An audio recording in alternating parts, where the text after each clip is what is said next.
Sorry for hello everybody. Sorry for being late. We had some issues, technical issues, but I'm really welcome you all to our workshop, which actually we provide for this in frame of this project, Data Develop Exchange.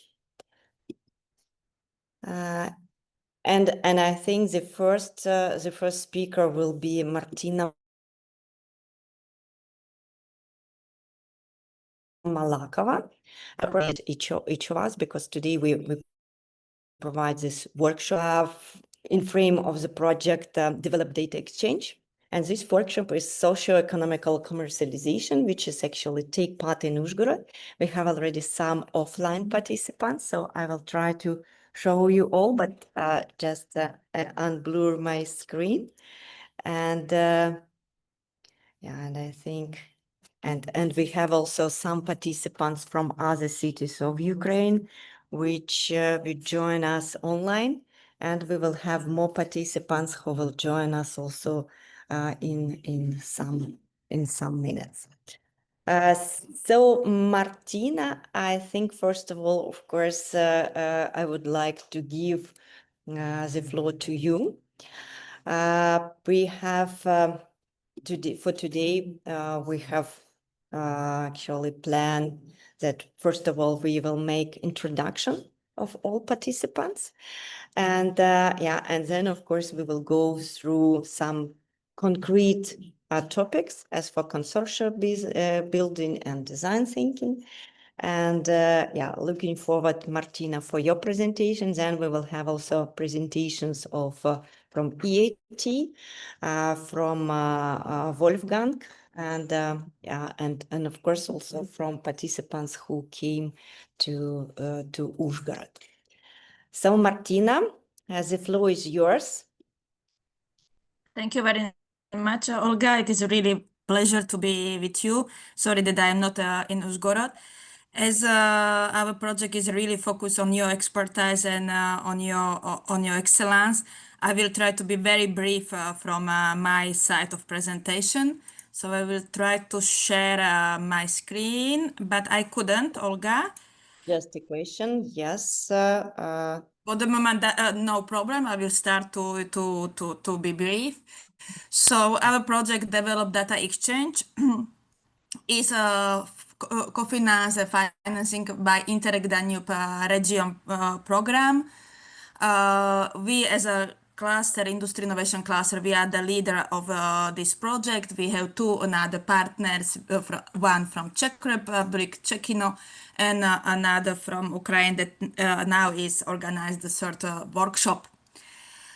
Industry innovation cluster takes really the bridges between the bridges between the academia, the companies, and innovators, and not only at European but also at world level, to really to help and to underline the cooperation between our Danube region with another part of Europe or world. So it is, for example, Western Europe or North Europe or South Europe, but as I mentioned, also the world.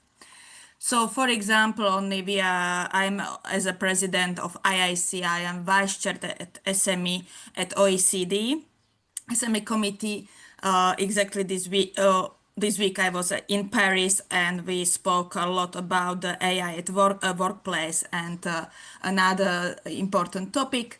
I represent, which is also really the topic of our project. It is data economy. So I'm a coordinator of Gaia X initiative, which is the European initiative to underline and to support data exchange. And also IDSA Association, International Data Space Association. We, as a consortium, we decided that our advisory board will be the young people, so from our Danube region. So it is really looking forward. It is only one remark that we think as a generation, older generation, to really to work also with young people.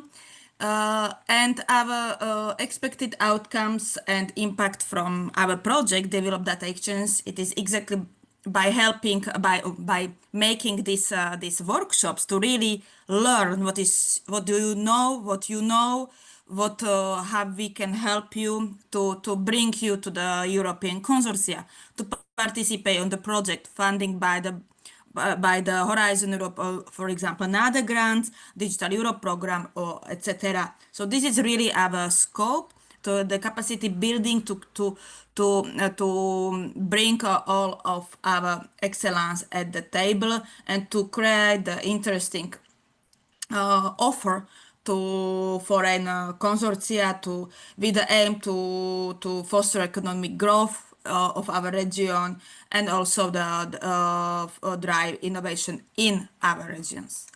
During our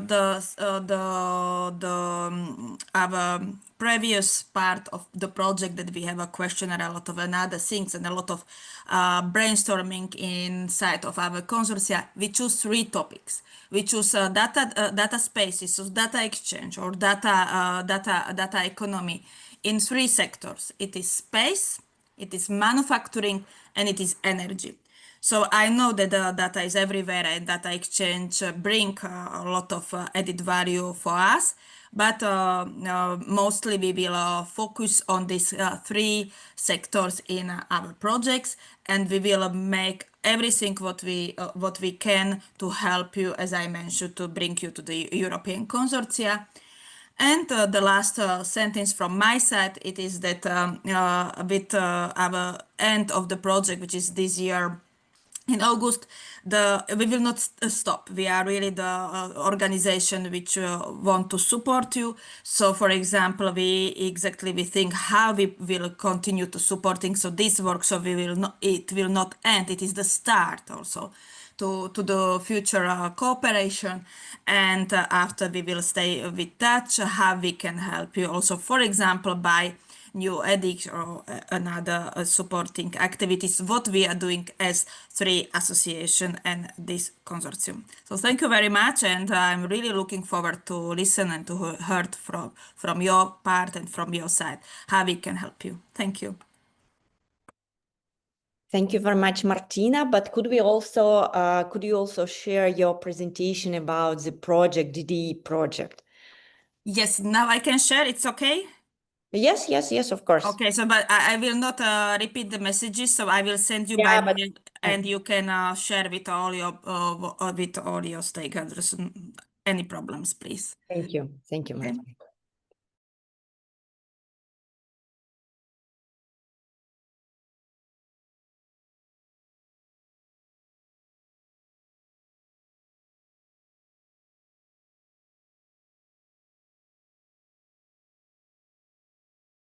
Martina, we don't hear you. Yes, as I mentioned, I had a problem with the sharing, but Okay. I will send you by mail without problem. Okay. So if you don't mind, probably I will share your presentation because you sent it to me, right? We see your screen already sharing. So super. Everything it works. So now do you see the first page?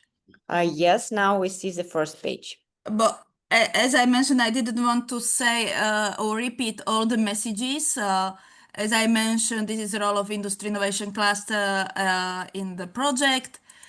You can see everything where we are. I forgot to say that we are also expert on digital transformation at United Nations. So we will have a big event in Oslo this year. It should be in Russia, but of course, as a war is and Russia aggressed the Ukraine, so the event will be in Norway, in Oslo.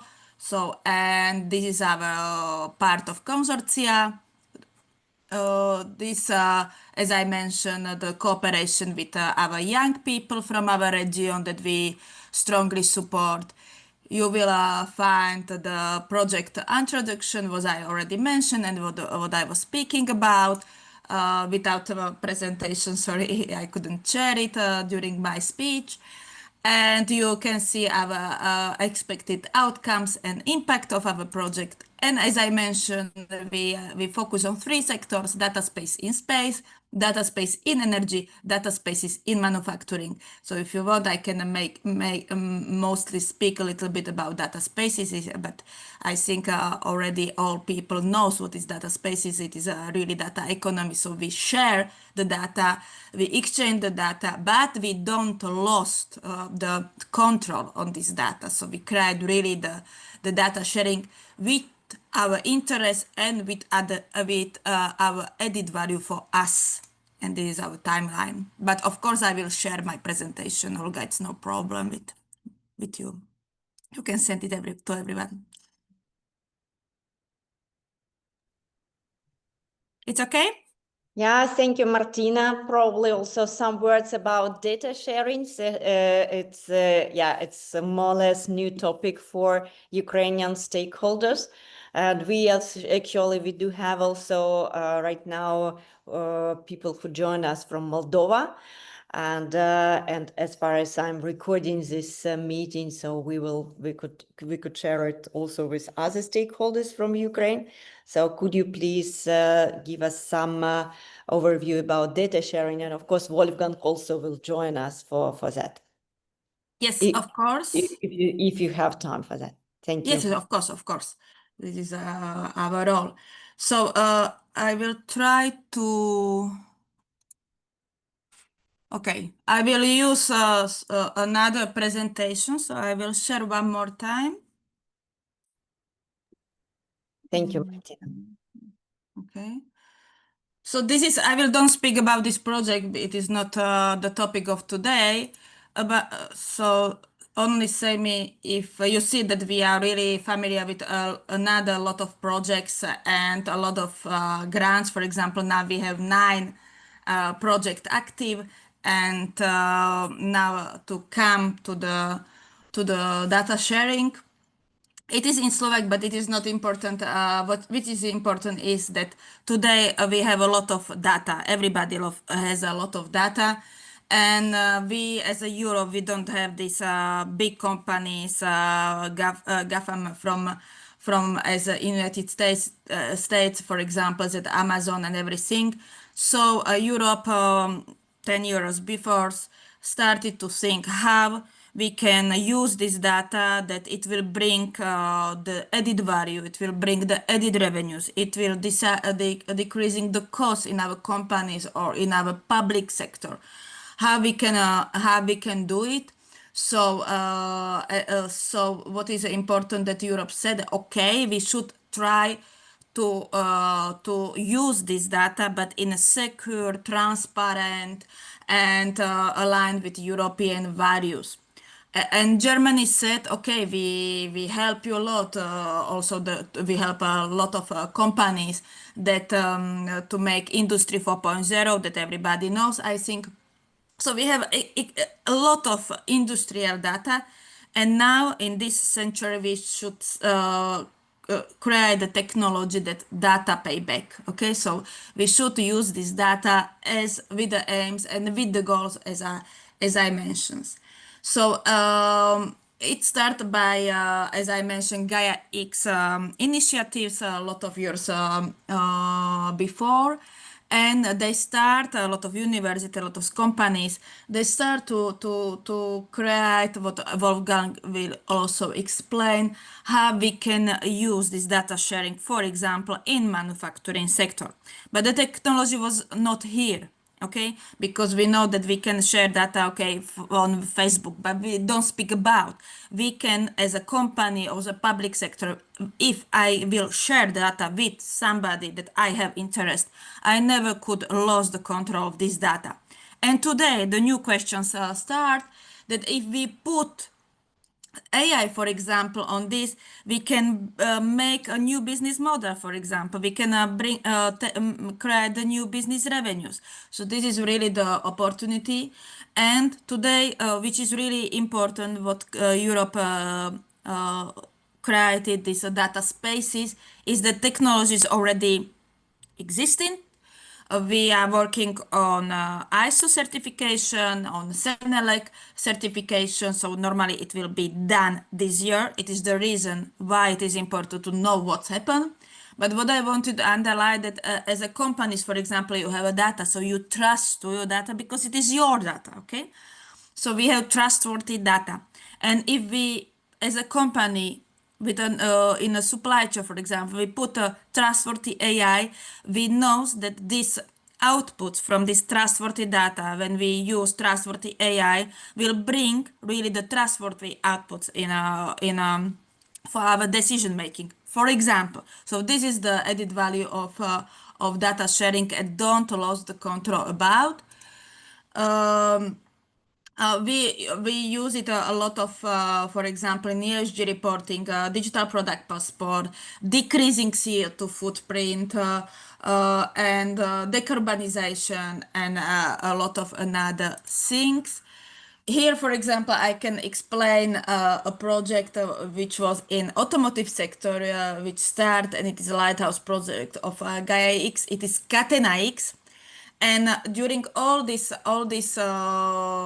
supply chain, they use this technology of data sharing, and they really to use it for decreasing CO2 footprint, because in transparent way, all the supply chain in automotive sector, they share the data, which helps them to decreasing the bureaucracy and decreasing the personal cost, which is often repetitive works, and it was the aim to use these data spaces in this project of Catena X. As I mentioned, maybe I will show you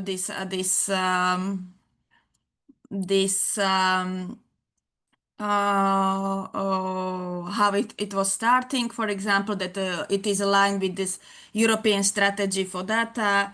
After in May 2020, that we should scale up of these data spaces.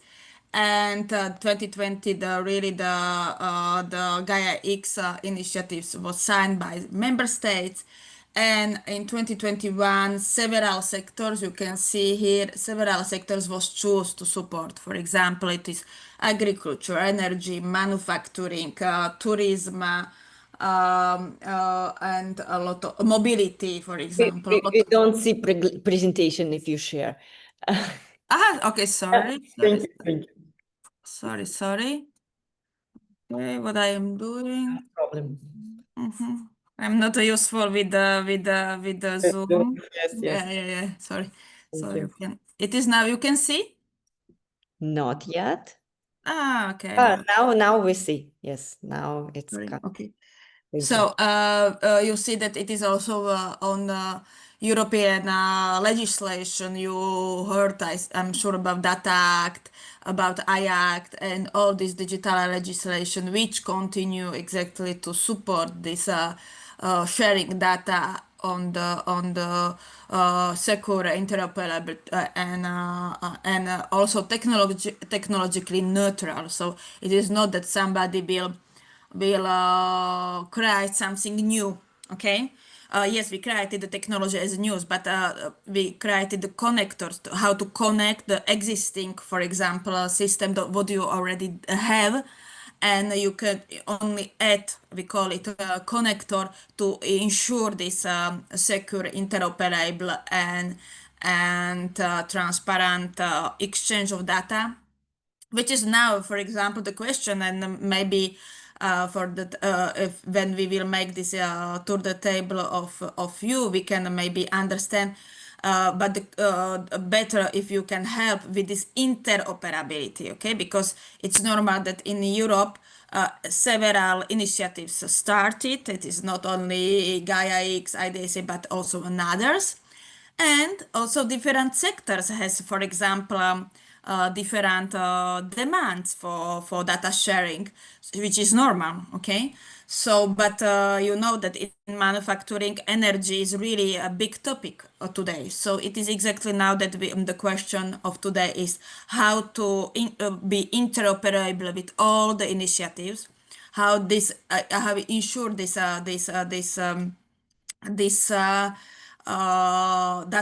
data sharing in several sectors.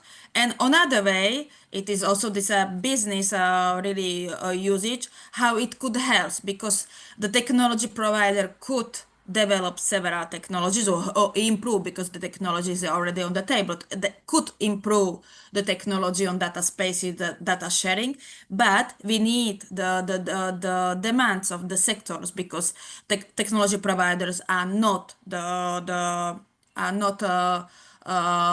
really specialist or expert on several sectors. So it is really, this is the questions of today. For example, in a Horizon Europe topic course that you can see how to use data spaces, data exchange when you will check Horizon Europe, and how to create the interoperability between the sectors, how to between the cross borders data sharing, and a lot of this kind of interoperability topics. So maybe I will stop there. Maybe what is also important, the last slide that I want to show.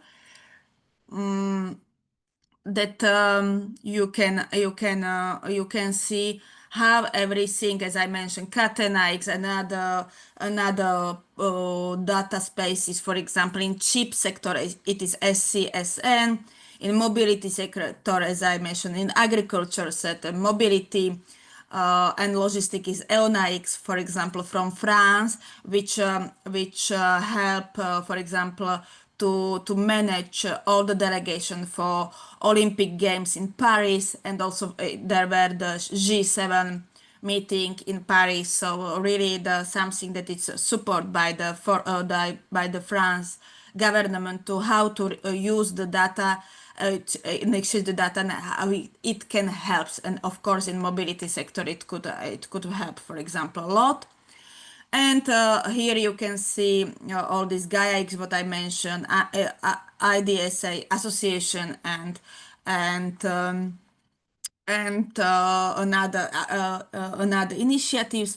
And as you see, you need all this kind of hardware or another kind of system as a cloud, edge computing, and quantum, for example. And on the right side, you can see how it is exactly aligned with legislation, what I mentioned, Data Act, I Act, and also how it is aligned with the edicts that you know that EDIH, it is the program which support the digital transformation of the companies, and also another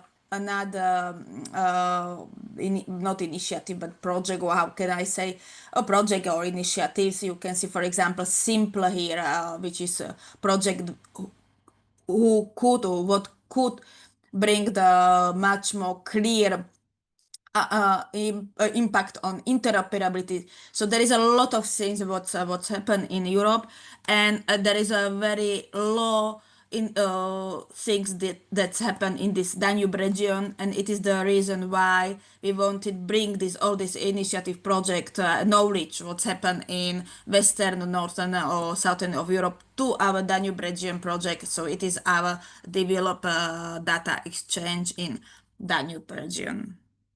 If you have the question, I am here. Thank you. I have a video, very nice video, but I am not sure where I can share it with the how to with share, but with the, if you can share sound. Okay, I think it will be good. So maybe I can. Yeah, let's try. Let's try. Okay, I will try share sound. Okay, I will try. Okay.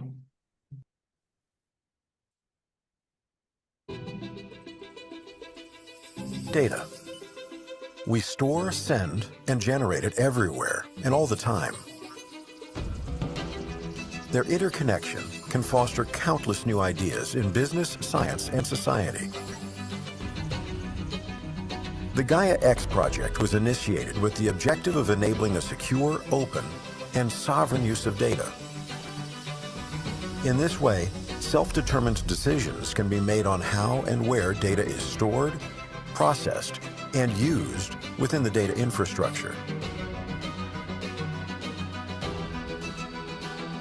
This new quality of data interconnection is achieved through the following conditions. Portability ensures that data and services from different sources can be easily exchanged within the data infrastructure. Thanks to technical interoperability, services and data can be transmitted seamlessly. High-performance network connections between providers will enable interconnectivity. Data from different sources can be merged within the federated infrastructure.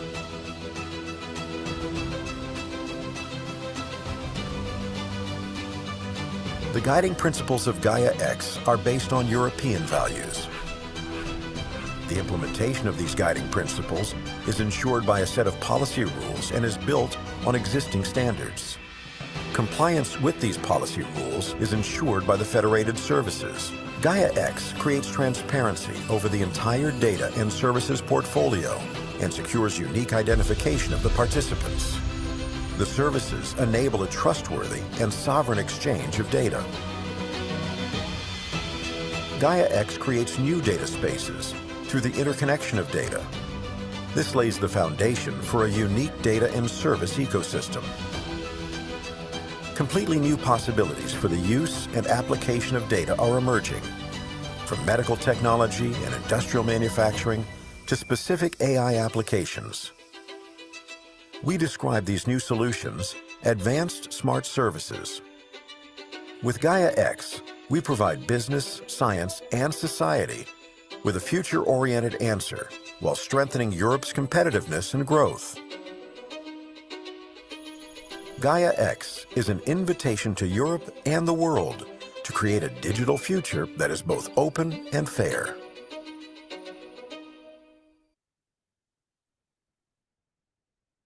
So it is. Super, Martina. Wonderful. Thank you. So if you have the question, I am here. Thank you. Thank you. Actually, there are already other people who join us, and thank you so much. So probably we also, I mean, just to get acquainted with our project. Could you say hello to Diana, who joined us, and actually Wolfgang. Wolfgang, don't you mind if Diana Berezhna will be before you, because we were a bit late with this time schedule. Hello, good morning. Good morning, Wolfgang. Good morning. Don't you mind if Diana will be before you? She will talk about. Okay. No problem. Don't worry. Teresa, could you say hello to for us? Yes, please. I'm here. If I'm called, of course, I can say hello, and it will be my pleasure. Okay, so hello from Prague. I've already sent my greeting into the chat. For those whom I didn't have opportunity to meet, which I'm really sorry that I cannot be in Uzhgorod today. Yesterday I was in Rzeszów, which is quite close to Uzhgorod, but unfortunately, as I have some traveling during weekend, I needed to get back to Prague today and travel tomorrow to the Western Europe again. Well, so we are CzechInno, and CzechInno is an association of legal entities in a position of so-called innovation matchmaker, because we are trying to do our best to connect the players of innovative ecosystems, including public bodies, public administration, academia, research organizations, small and medium enterprises, and also large companies, and in some projects also media. And from these projects we maybe or might know each other, because one of our long-term activity is called Smart Ukraine. It's a stream of our projects that is focused on support of Czech-Ukrainian collaboration in the field of digital innovation. We have there several topics, and related to these topics we have organized several business missions to Czech Republic, various cities. The topics of the interest are smart cities, regions and communities, smart industry, cybersecurity, artificial intelligence, and a new topic in this smart industry or smart Ukraine network is space. So related these topics, we have already organized missions of Ukrainian stakeholders to Czechia, and we are offering Czech governmental programs to support deepening of this collaboration. So that's one stream where we are very active. The other stream on a long-term manner is EDIH. Me personally, I serve as a EDIH coordinator in EDIH Cybersecurity Innovation Hub based in Brno.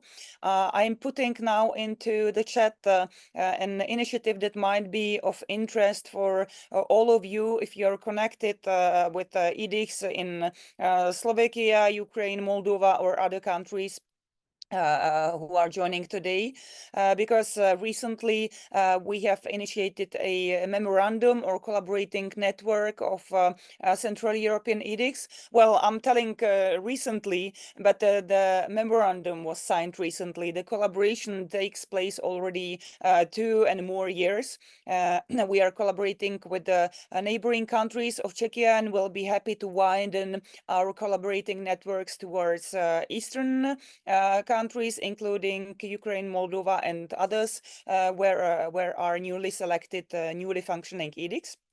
So that's one thing. And of course, InterReg Danube and the collaboration in Central and Eastern Europe, that's something natural for us. And as Martina has already said, well, we have a nice 1-year short project from InterReg Danube that is called Develop Data Exchange. Yes, we'll try to do our best to support the innovative ecosystems and the stakeholders in Danube region to submit joint applications into European schemes and programs, but the 1-year project, that's not all. Yeah, we have started before, and we will continue after. So for us and for you, what we can offer are these 2 streams. I mean, Smart Ukraine. I'm putting also into the chat the website of the initiative. Recently, we have had a space forum in Czechia, a Czech-Ukrainian space forum, and Smart Ukraine, nevertheless, is a long-term initiative. For autumn this year, October, we are preparing a smart industry mission of Ukrainian stakeholders that will lead towards Brno, Czech Republic, and will take a group of Ukrainian industry stakeholders to engineering fair trade in Brno. So that is continuation of Smart Ukraine. And related the Central European Memorandum, yes, we have already 25 EDIHs from Czechia, Slovakia, Poland, Austria, and Germany, and we'll be happy and will undertake constructive steps also to interconnect the Ukrainian EDIH network. And of course, we are also open towards Moldova and other countries.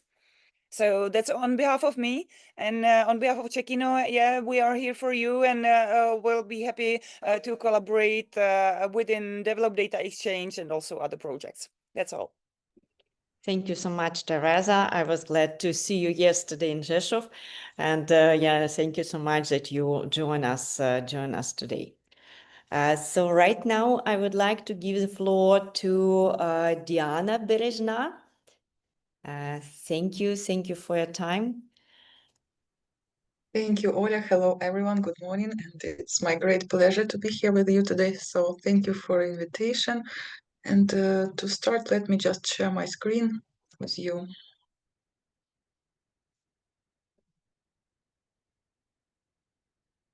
Can you see my screen now? Yes, perfect. Amazing. So thank you once again for this invitation and for opportunity to speak to you today and to talk about how we as EIT community can make innovation happen together. Before we start, a few words about myself. My name is Diana Berezhna. I've been in the project management over the last 7 years, and over the past 3 years, I've been working on international projects which connect and bring new opportunities with innovators in such countries as Ukraine, Western Balkans, and Moldova, among others. And over the year, I have privilege to work with more than 50 innovators across business, research, and education in these countries. Therefore, I see the first-hand all the challenges they face, but also tremendous potential they have in these countries. And I would like to start with the basics. What is EIT, or European Institute of Innovation and Technology?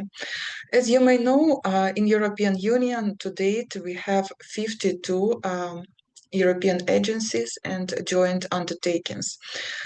These agencies are on the mission to implement the European Union policies and regulations, and they strive to make Europe more competitive, more inclusive, and more sustainable.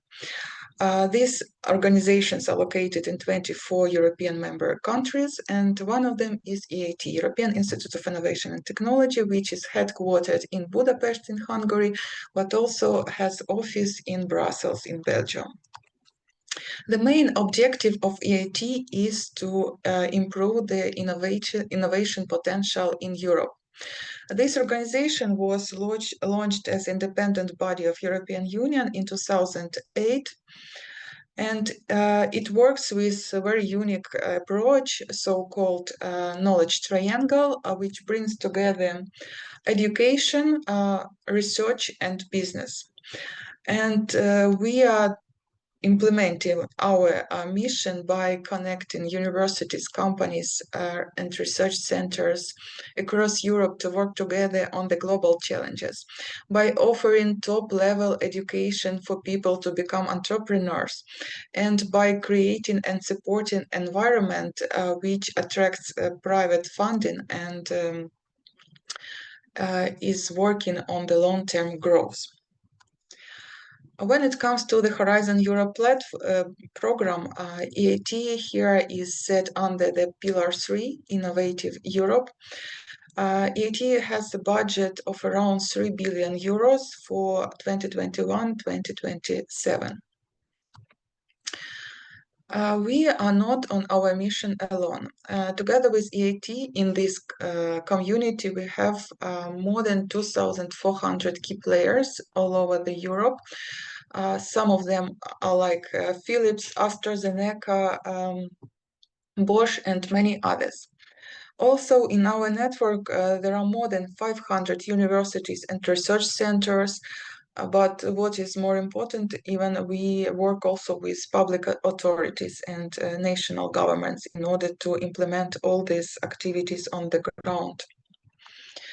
So we are not significant, not only in our size, but we are also so in our impact. For the time being, EIT supported more than 9,900 ventures in Europe and beyond, which generated more than almost 10 billion funding attracted, which also affected the increase of job opportunities for people across Europe. And also EIT supported launch of almost 3,000 new products and services on the market. On top of that, EIT is working on skilling and upskilling people in different fields, and so far we reached almost 1 million people skilled and upskilled.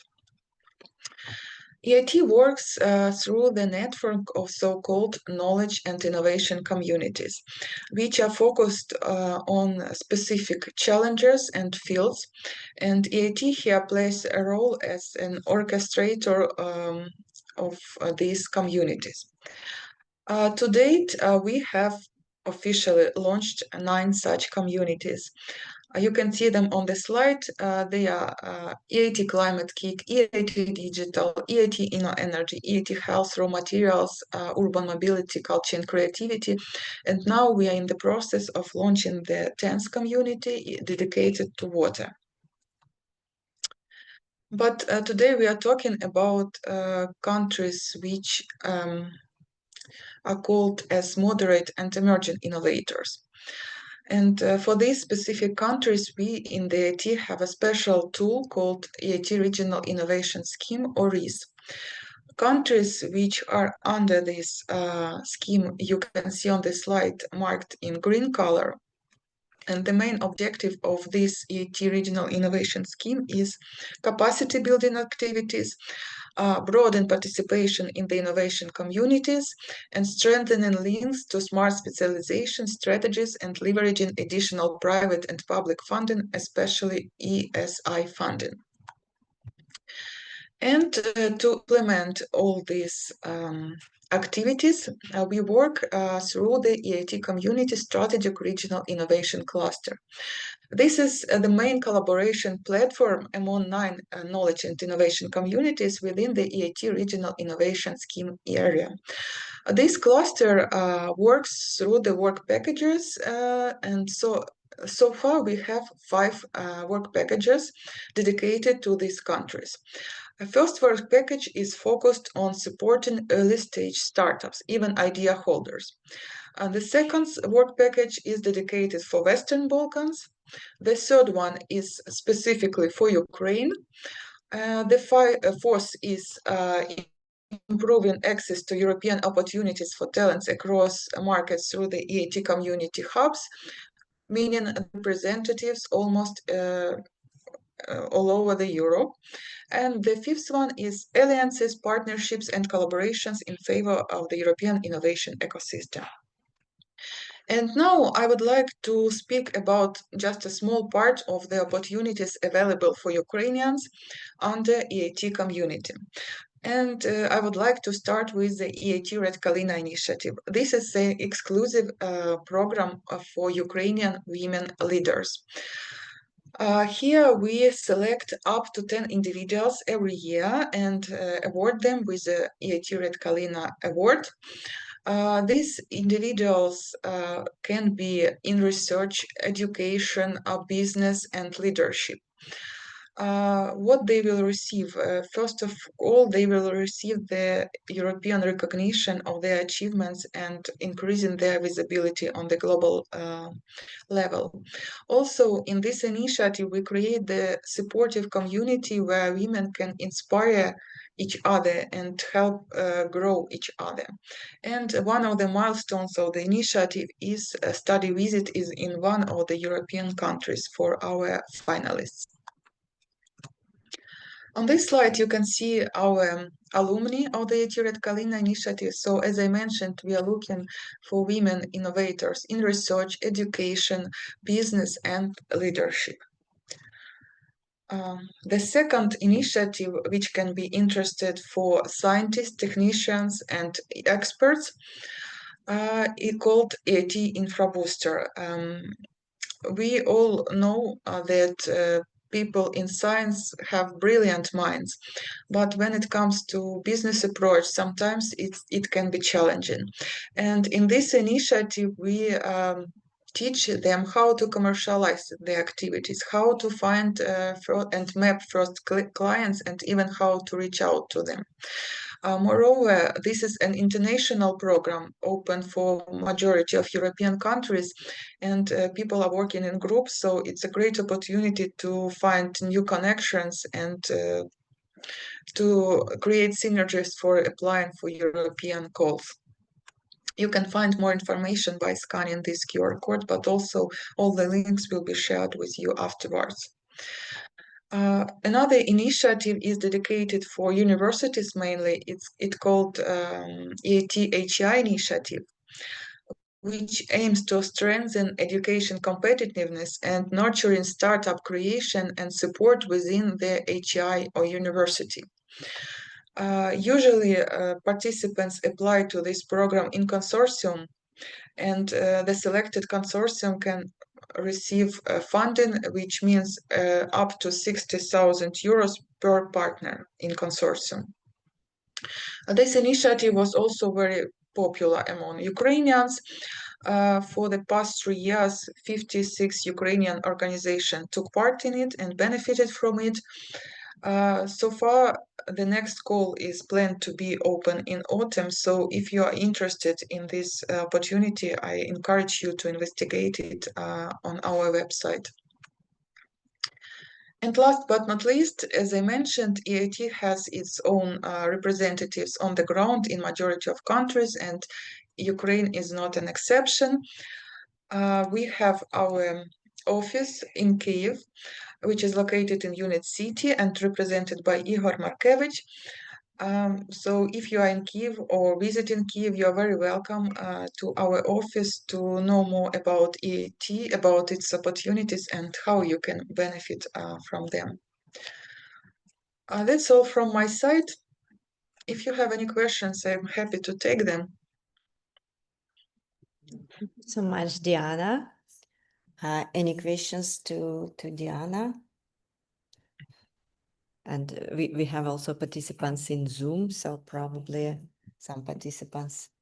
Yeah, I think. Diana, thank you very much. I'm happy to see you. As usually, your information is very useful, and really I'm happy to meet you and with your presentation. And I have a question as a professor of university and here director of our university. And that's why it's very interesting what's the initiative for Ukrainian educational process for system of education. I see the Hey Education Initiative only and maybe something another. Thank you. Thank you, Vitalina. It's a pleasure to meet you as well. In terms of universities, so what I can propose, as I mentioned, EIT Infra Booster and EIT Initiative, EIT Initiative, that are our flagship initiative for universities. Also, we can mention EIT Deep Tech Talent Initiative, which is open for all the providers of deep tech courses, educational models.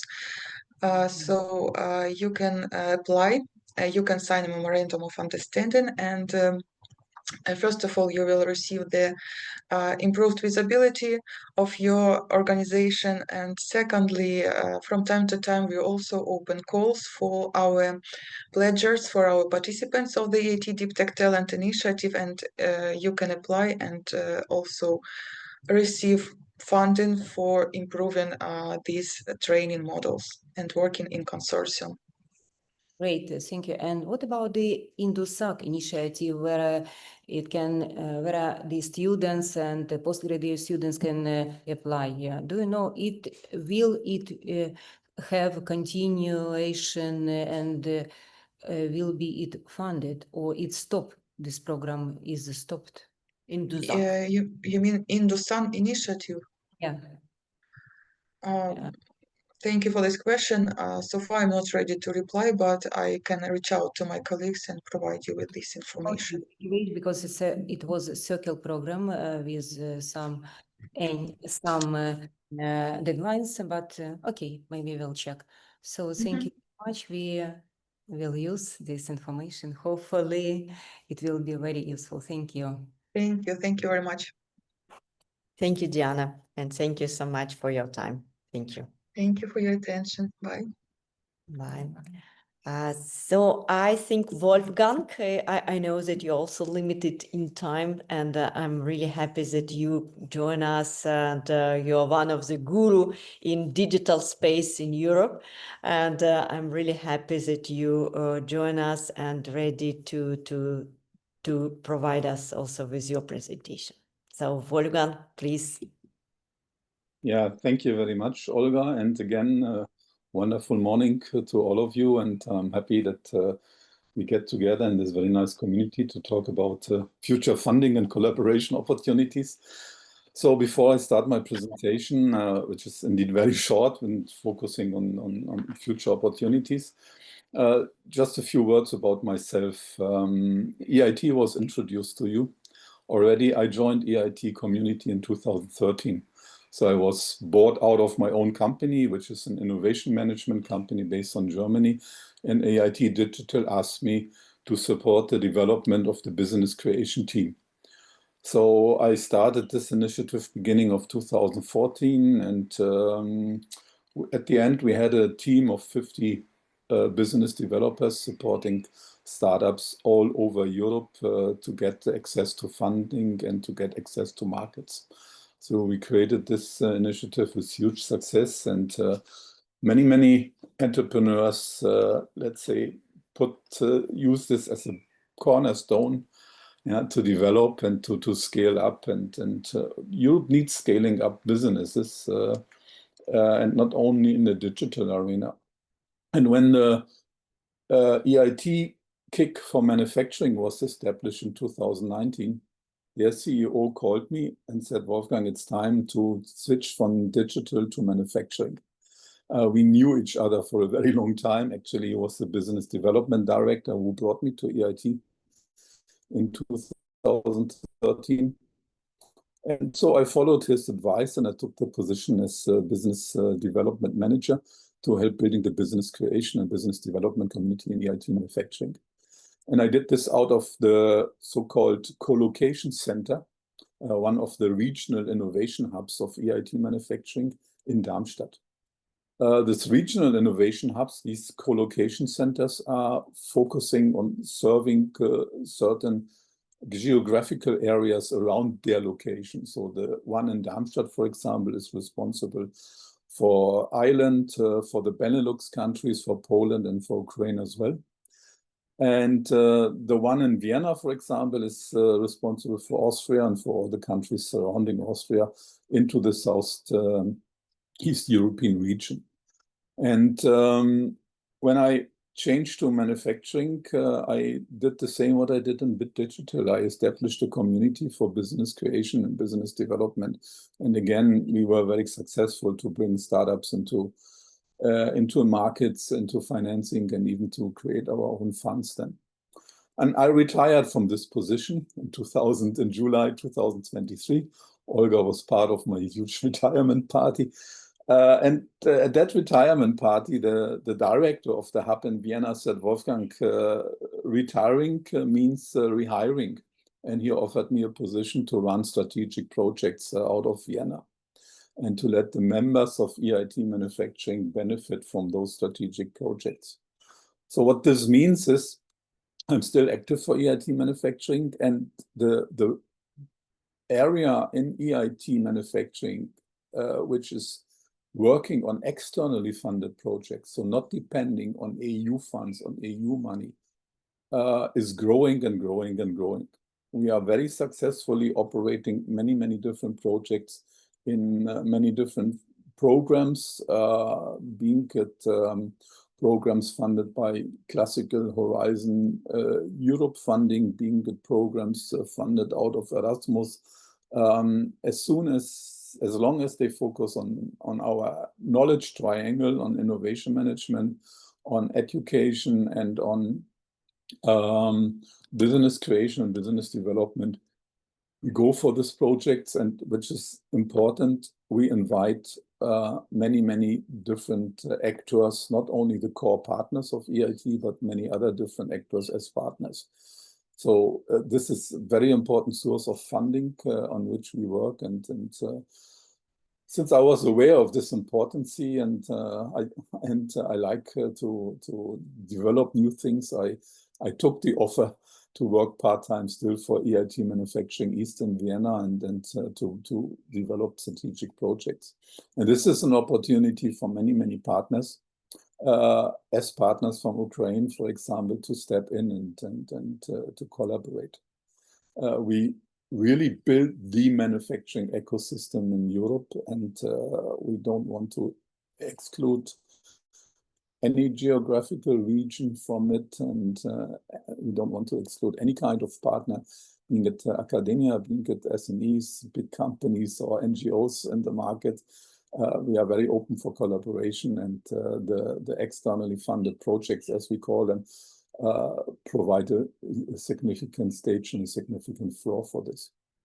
When I dialed into this online session, I saw that Martina showcased Gaia X activity, and I decided to start with this Gaia X because this data economy will be the future economy driving Europe's competitiveness. You know that we are living now in the age of servitization, which started 25 years ago.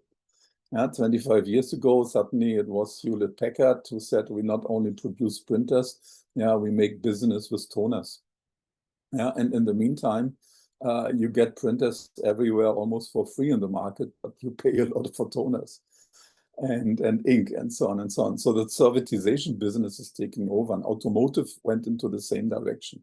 Yeah, if you buy a car, the smaller part of the purchasing price is for the car as such.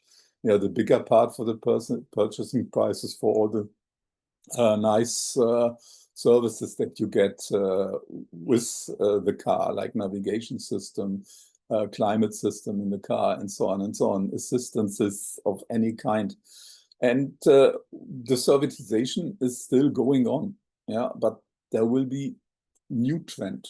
And the new trend is depending on the fact that we are all in the age of digital transformation. And when we digitize any kind of activity, any kind of processes, we create data. And as of today, those data are unused. And now we have to make sure that the data get used. This means that new business opportunities will occur. Yeah, if somebody provides data and get a compensation for the data, he makes money or she makes money. Yeah, if somebody uses data, those persons, those entities can enrich their data community. For example, can enrich AI algorithms, can train AI systems with additional data coming from real life circumstances. And there are a lot of opportunities, and this is what I would like to introduce to you today, and talking about some calls in which we are working, and maybe in which you even are interested to join us, so that we not only talk theoretically about how you get money from different sources in Europe, but also concrete options where you can say, oh, this is something I would like to jump in. So I share my screen now.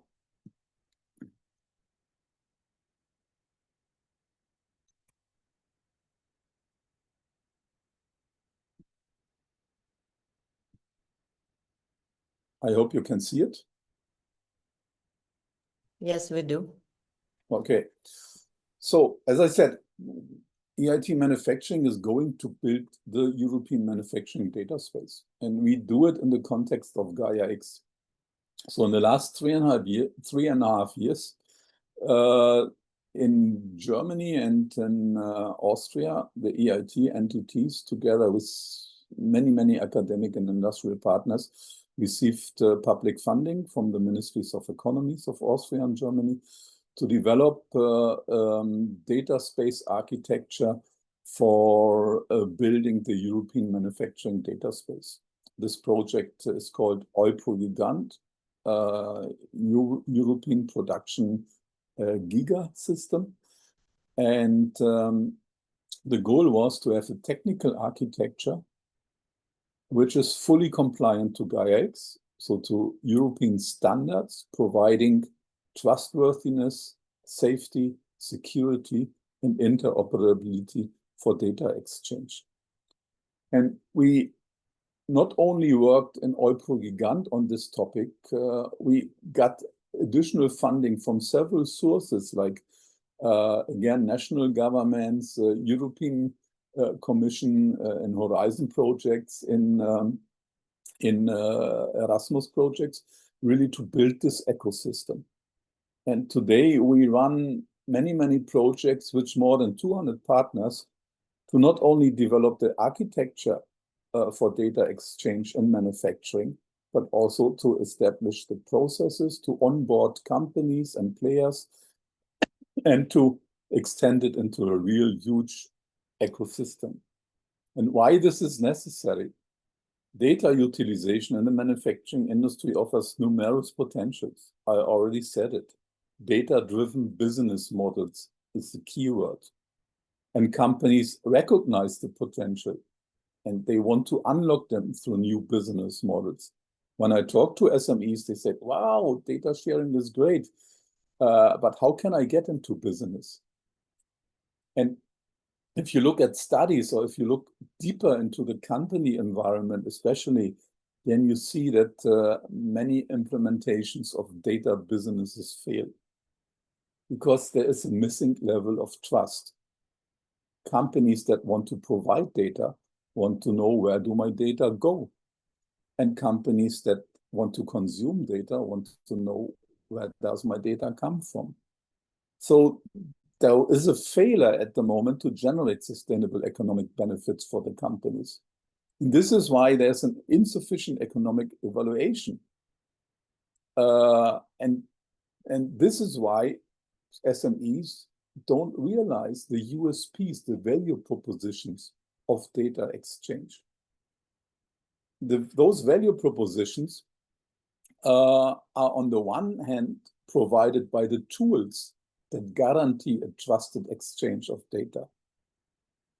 This means if you have a tool which does secure data exchange, which certifies the participants in the system, then you have a certain reliability on the data that you use, on the data that you make usable for others.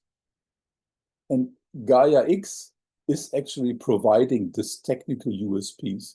Gaia X has an architecture in place which allows trusted exchange of data.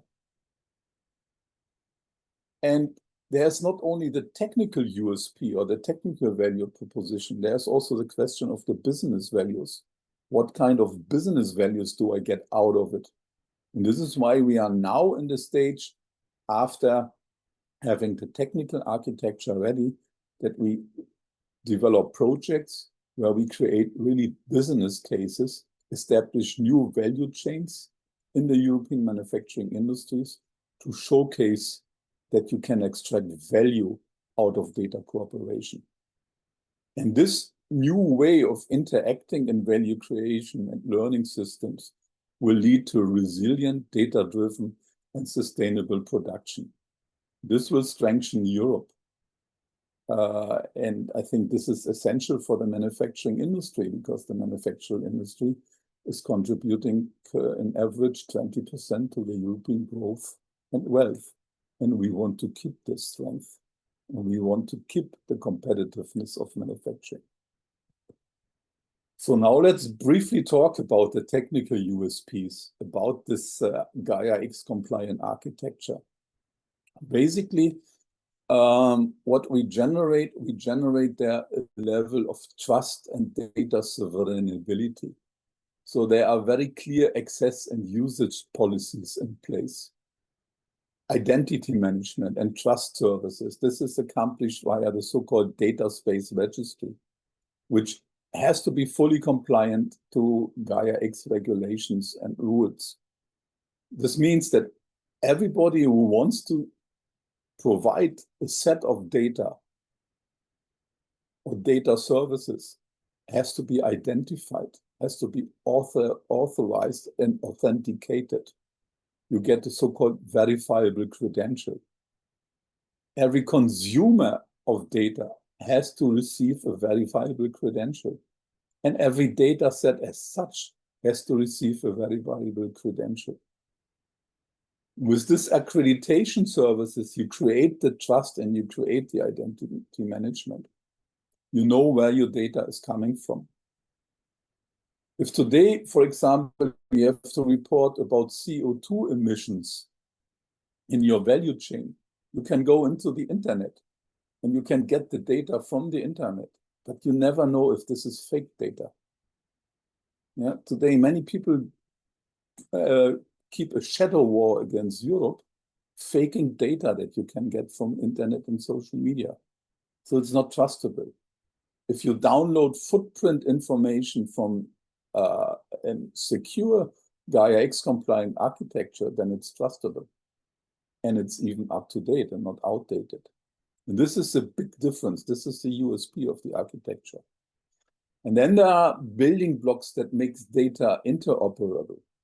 This means if we build now the architecture for manufacturing and somebody else builds the architecture for mobility, like great French players, somebody else built the architecture for energy, like, for example, the energy data X in Germany. If somebody builds the architecture for the air industry, like a consortium of Italian, British, French, German players, including Airbus, then data, and if they all build their architecture on Gaia X, rules and regulations. Then the data can be exchanged from one ecosystem to another. So a manufacturing company can easily get secure energy data, can easily get secure logistic data. And this leads to the data value creation also from the business point of view. You can make money with data, and you can get efficiency like energy efficiency, cost reduction, waste reduction, and so on out of data consumption. This will be federated, and EIT Manufacturing is in the process to start this federating unit to provide federating services. This is what's going on. So then this will lead to a data sharing process where we have a general user registration. So every individual, every entity can register, can say, I want to be part of this big manufacturing ecosystem. Then you get verifiable credentials, as explained.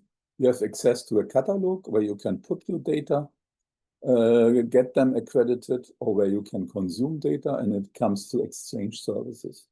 And those exchange services also built on secure infrastructure, VPN tunnels, blockchains, whatever is convenient for a company. And in this exchange services, people are free to negotiate the contracts and the terms. They are free to negotiate pricing conditions and are free to negotiate on the exchange mode. Now, this is even accomplished in different thematic work groups. And we created for the reference projects examples and how this would work when you do ideal component matching, validation platforms, mobile processing of data, of CO2 footprint prediction and tracking. But there will be more use cases, and we have to do much more. I said this is technology readiness level 5 or 6. And we have to really bring it to the market. And this is our goal. And as a next step, for example, we developed a proposal responding to a call of the Horizon Europe program, which will open on 10th of June. It's still not open, but we know that it will open. In this call, it's going to foster European data exchange. So what we will do, we will use this existing architecture, and we will invite partners that showcase that the architecture is working with new use cases that we did not test before. So one use case we have in mind is going to textile industry. In the textile industry, there is a lot of textiles produced on waste. People don't use AI to predict how many sizes will be demanded in the market. So textiles of all kinds of sizes are being produced, and the not demanded, not sold textiles go into waste. There's no recycling initiative at the moment, and there is no prediction activity. So we want to re-establish value change in the textile sector. We want to use modern technologies to do prediction, to reduce the waste, and to go into circularity. This is why we say data sharing can add a lot of value here. And we want to go into the data sharing in the textile market, in the textile production. So if you are in this business and are interested to participate in the consortium, just send me an email, contact Olga. Olga is invited with her organization to be part of it. Second use case is if you do metal processing, there's a lot of metal garbage, metal waste. This metal waste can be recycled. So we are looking at cases where in the metal processing, waste can be reduced and reused, so that we also go into circularity and contribute to ecological sustainability. If you're in this business, the same is true. Contact Olga, contact myself. We can discuss in inviting you into the partnership. And there's a third use case. We look at additive manufacturing in the health sector. So in the health sector, there's a lot of medical equipment produced with very small lot sizes in 3D printing. And when you go to lot size 1 or to very small lot sizes, and then you waste a lot of powder for cooling these printed elements. But 85% of the powder can be reused. So what we are going to do, we are going to set up new value chains, new supply chains in producing medical equipment and small items through additive manufacturing. And we will investigate how to reuse the powder. Again, eco-friendly, circular, sustainable. And these are the topics of the call of Horizon Europe. The new Horizon Europe call that deal with manufacturing target so-called Industry 5.0. They target human integration, they target circularity, and they target new, flexible, resilient supply chains, making our supply in Europe independent from geopolitical threats as we face them now. And this is what we will participate in. This is only one example. And when I said, if you're interested, contact me, contact Olga. But in this case, only if your company, we have already a limit of academic institutions in the consortium. We have reached this limit. The call is an innovation action, so it goes from technology readiness level 5, 6 to 8. And this is why we focus here on companies. So if you have a company in the sectors that I mentioned, if you're interested to collaborate, just let us know. But there are more opportunities. We work heavily in Erasmus Plus programs. Why is this? Let's give one example. If you're in the welding business, welding is a heavy load work for humans. And welding, manual welding, is more and more replaced by robots. But this does not mean that the humans get jobless. This means that you have to qualify the humans, to upskill and reskill them to do the robot path planning, for example. And if you qualify them to do a robot path planning, they get even more flexible because they can do the path planning for a robot, not only for welding, but also for cutting and polishing and other tasks. So we need upskilling, we need reskilling. And this is why we heavily go into Erasmus Plus applications for every call to build consortia to work on this upskilling and reskilling initiatives for manufacturing. Martina is part of such an application, which we will hopefully win, which will start in October this year to upskill people for using data sharing processes and onboard SMEs, but there are more opportunities. So if you are in a certain sector, independently if you from academia or from industry, if you're a startup entrepreneur or if you're representing a huge company or mid-cap company, if you see upscaling need in some area, contact us. No problem to develop joint proposals. We are very experienced with this. We are very successful. We have a very high acceptance rate, and we are happy about every new initiative that it started by your idea.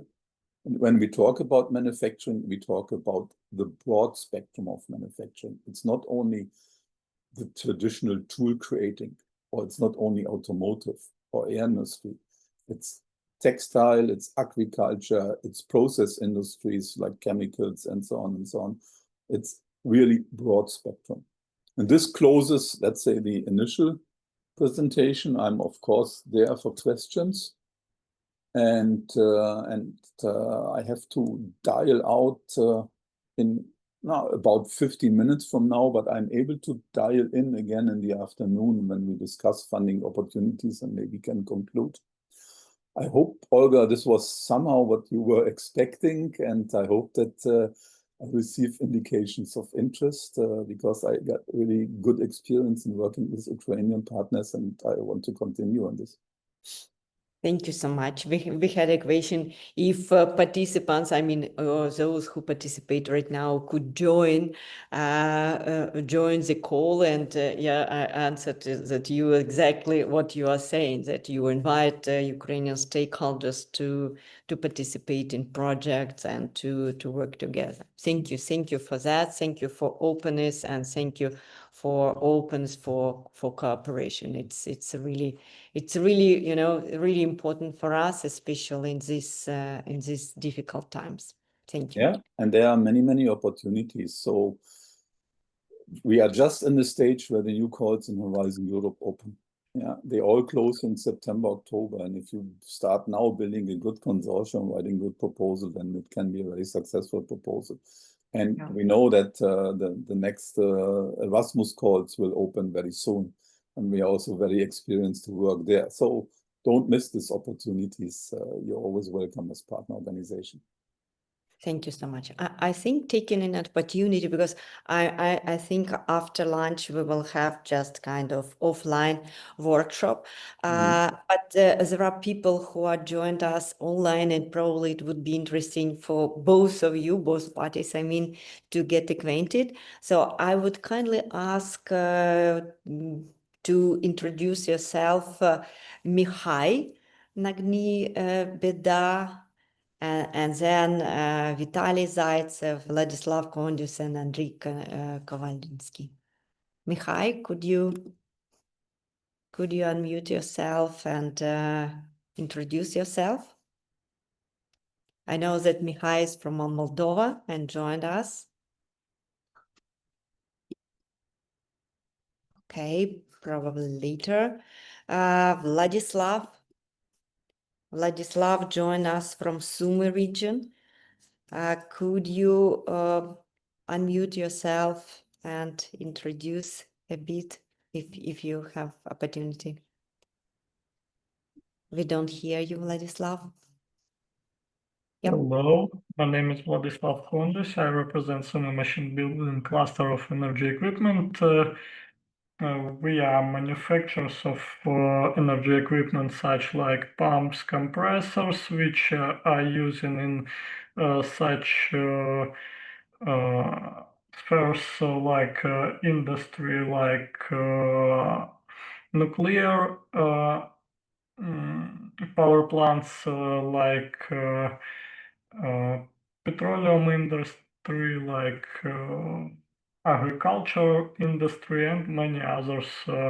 Also, Sumy State University, one of the biggest scientific center of Ukraine, include in our cluster. So in this cooperation between industrial enterprises and scientific center like Sumy State University, we can create many interesting projects in the field of power engineering, in the field of energy machines like pumps, compressors, and many others. Thank you very much. Thank you so much, Vladislav, and again, thank you that you joined us. Vitaly, could you unmute yourself? Yeah, thank you. Hello, my name is Vitaly Zaitsev. I represent science cluster science parks of Ukraine. We help university to create science park, new models of science park that can be work in new fields, new mechanisms for investors and others. Thank you. Thank you, Vitaly, and thank you that you join us. Where are you right now, Dnipro or Kyiv or Kharkiv? I'm from Dnipro, Kyiv, Kharkiv, Lviv, and other cities of Ukraine. I create new educational program from aerospace, unmanned aerial vehicles, create of unmanned aerial vehicles and other. My goals is create a new educational program for prepared new specialist for Ukrainian and European economics. Thank you. Thank you, Vitaly. Thank you. May I ask you, yeah, Mikhail, I see you. Yes. Hello, nice to meet you. Yours. So my name is Mikhail. We are from Moldova Business Advisory Center NGO. So it's a private NGO. We are working mainly on business development in our country. We're with small companies focused on. We offer services of private like business consultancy, but we are also implementing different projects from international donors who work in our country. We're also involved in an InterReg Danube project, the Circular DigiBuild project, which is focused on digitalization of the construction sector, which is also something which has not been the communication in this Danube area on that topic is also at an incipient stage. We are not focused on this construction. We're not specialized, but we were invited in that project to connect the stakeholders, and this can be also the chance in this new project. So we want to learn, we want to change our approach and be involved in new projects, so we can we have connections with the ministries, with different universities, with private companies and other NGOs. So we are working in multiple fields around the country, and yes, basically that's what we do.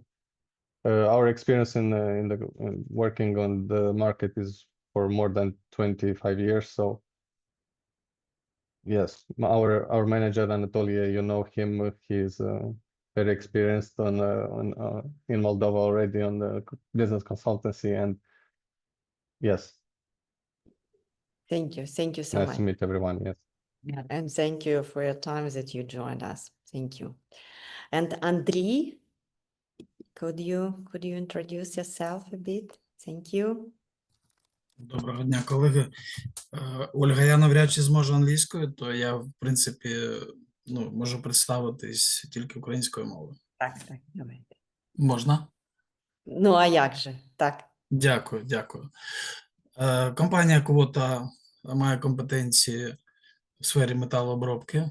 Ми працюємо більше 30 років на ринку пластмас, і компанія є однією з небагатьох, яка має компетенцію в проєктуванні виробництві виробів із пластику.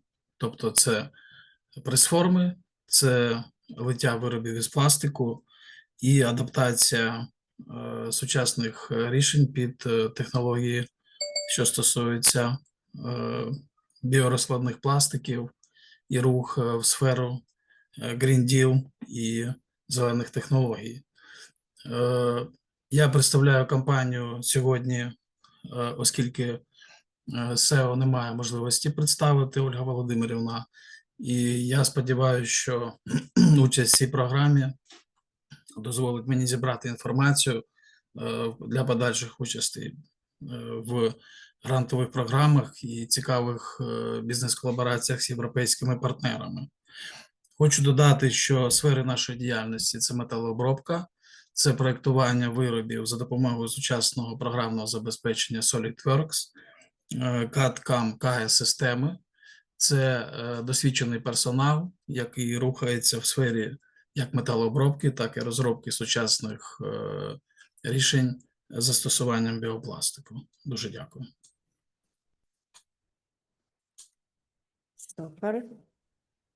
Дякую дуже, Андрій. Thank you so much.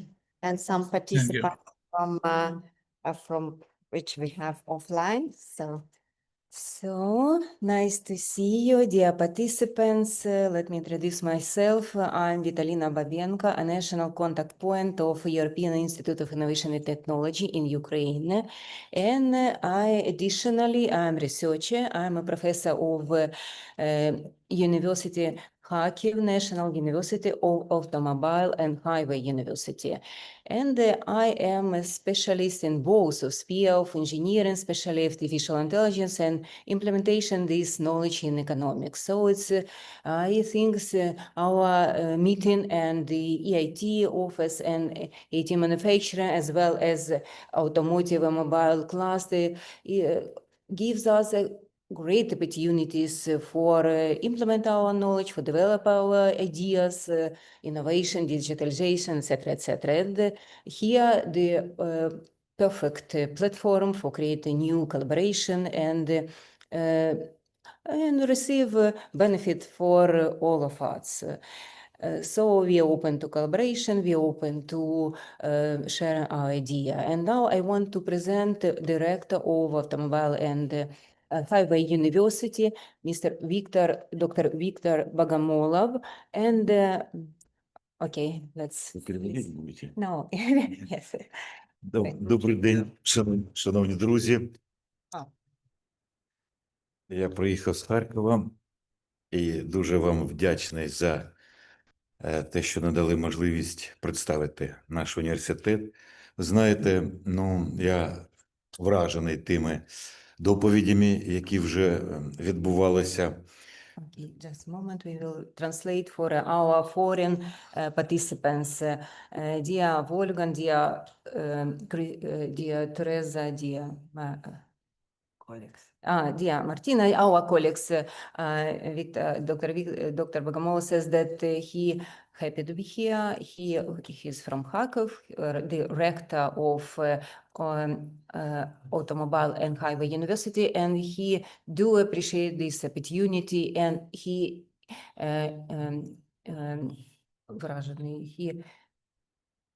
he is glad to be here, and he impressed of the presentation of your effort in this sphere. От, наприклад, наш німецький колега дуже цікаву таку доповідь про, так називаємо, система управління. От ми на теоретичному рівні дуже багато займаємося подібними речами. І якщо б, припустимо, нам більш конкретно сформулювати, нехай буде більш конкретно сформулювати вектор цілей, то у такій системі можна було б вже нейронні сеті використовувати. І ми б дуже і дуже хотіли би, якщо була б така можливість, прийняти в цьому участь. Okay, especially the presentation of Mr. Wolfgang was very close to our sphere of interest and scientific interest, and we can be useful in this to bring some additional effort in this sphere from our side. Те ж саме, ось, якщо мова йдеться про електроенергетику, скажімо, міста. Ми на Україні з цим штовхуємося, коли десь, вийшла з строю якась частина. І треба мгновенно перерозподілити ці потоки енергії. For example, issues with regards energy, because we faced with these problems every day practically. У нас на сьогодні є також в галузі нейронних сетей, є такі наробки, вже вони, можна їх втілювати, і ми пропонуємо свої, так сказати, можливості. So we have the practical cases for some making decisions and some for making decision processes, and we ready to be helpful. Thank you. Ми, коли готувалися до цієї зустрічі, то у програмці був такий напрям – це сільхоз. Another additional approach is agriculture. І от, торкаючись, скажімо, і сільхозмашин, та й автомобільної техніки, ми хотіли б запропонувати, Європа вже до цього підійшла. Трьохконтурної системи гальмів. У нас є така наробка, це коли один з контурів виходить з строю, а 80% залишається працювати. Поки що ані у Америки, ані у Європі цього немає. У нас є, і ми хотіли б запропонувати це розробити. Okay, maybe it's a bit hard for me for translation. So we have special, unique tools, especially for example, for a car, for yes, for Ми після бійця ми пропишемо. For agricultural mechanism, etc. We have special security, three-level security system, for example, very unique, and it's our research development. Ми це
okay.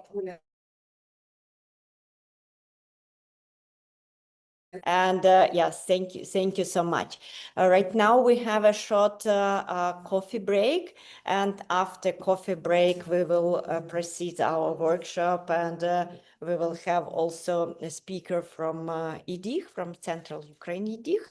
Yeah, and then we would also discuss some possible ways of cooperation and possible projects. Again, thank you so much, everybody who joined us. If you have time to stay with us, please stay. If not, again, I will send a link to our recording. And again, thank you so much for joining us and to share your expertise with us. Thank you. Thank you. Olena, join us. Thank you.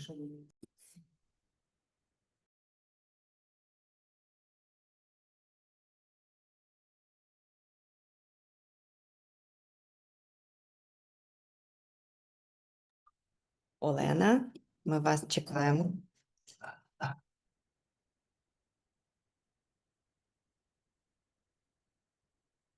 Так, дякую.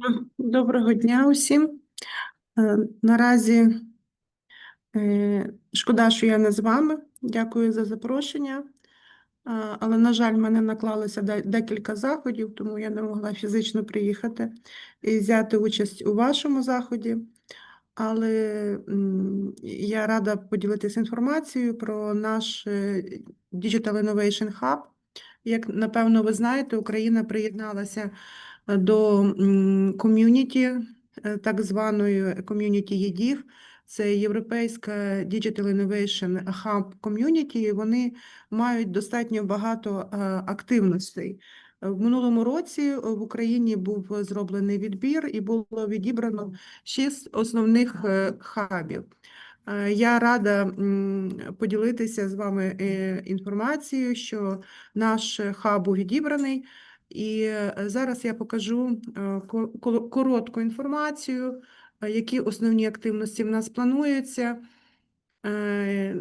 які сервіси ми надаємо, ну і таку загальну інформацію, що це і як ви можете скористатися нашими сервісами. Я поділюся екраном.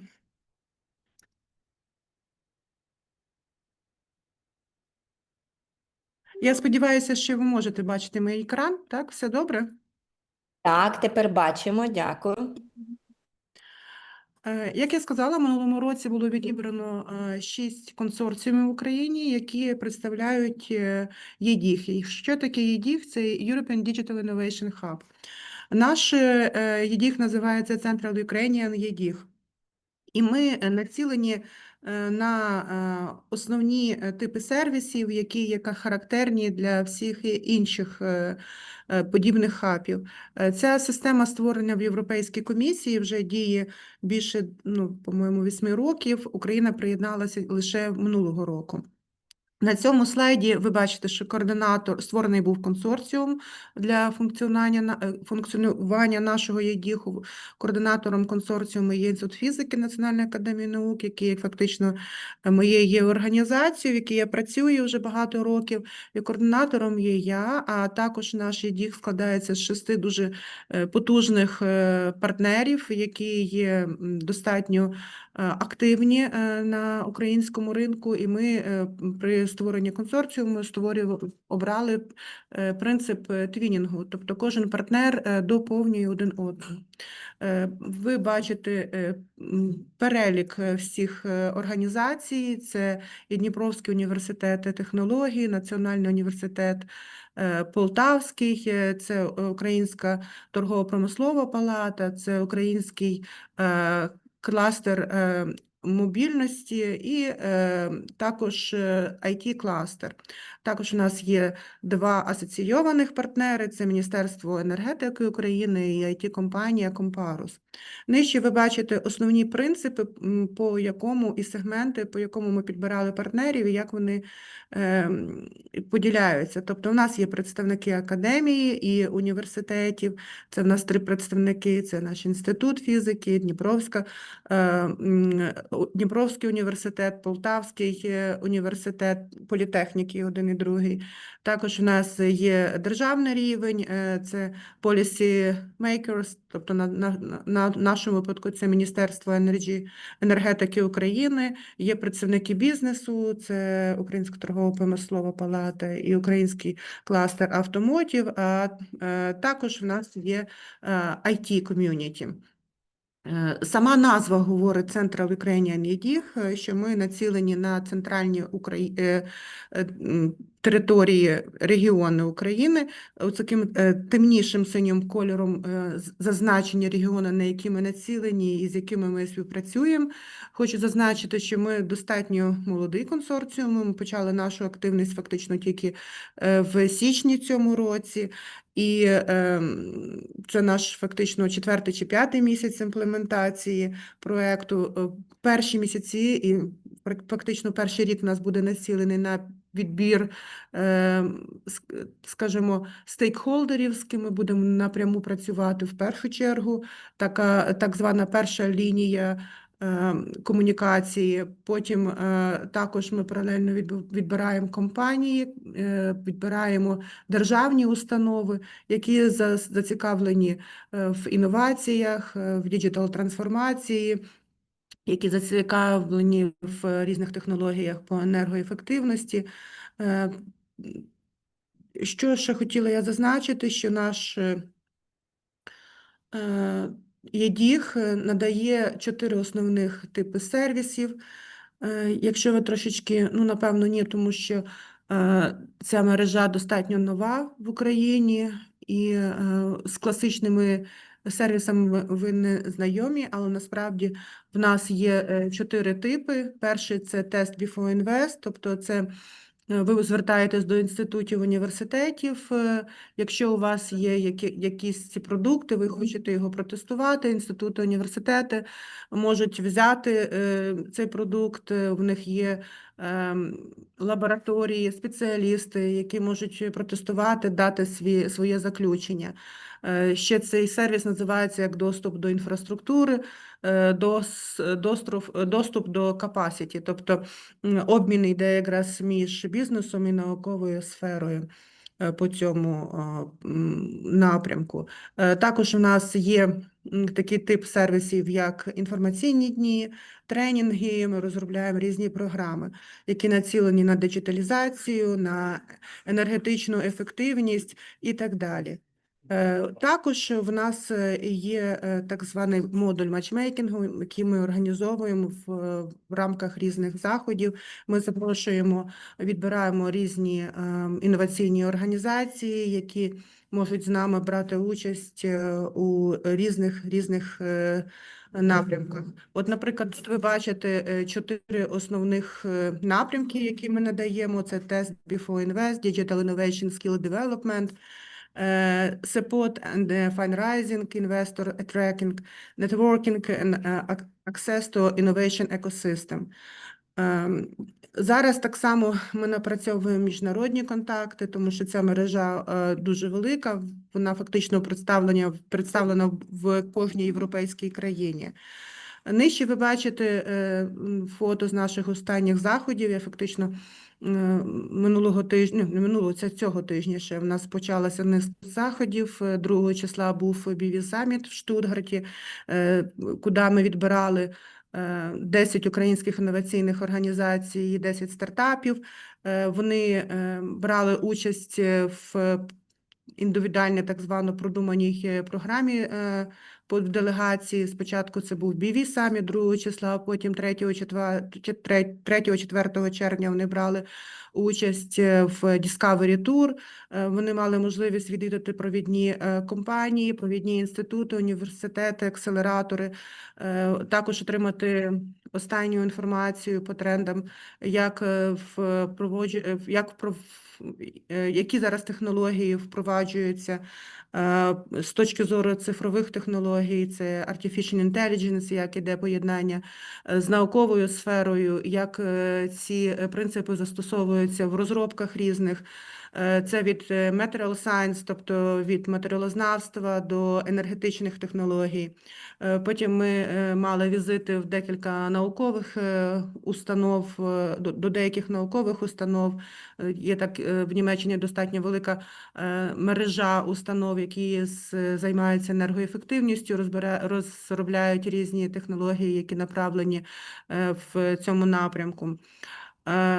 Тут ви бачите декілька фото з цих заходів.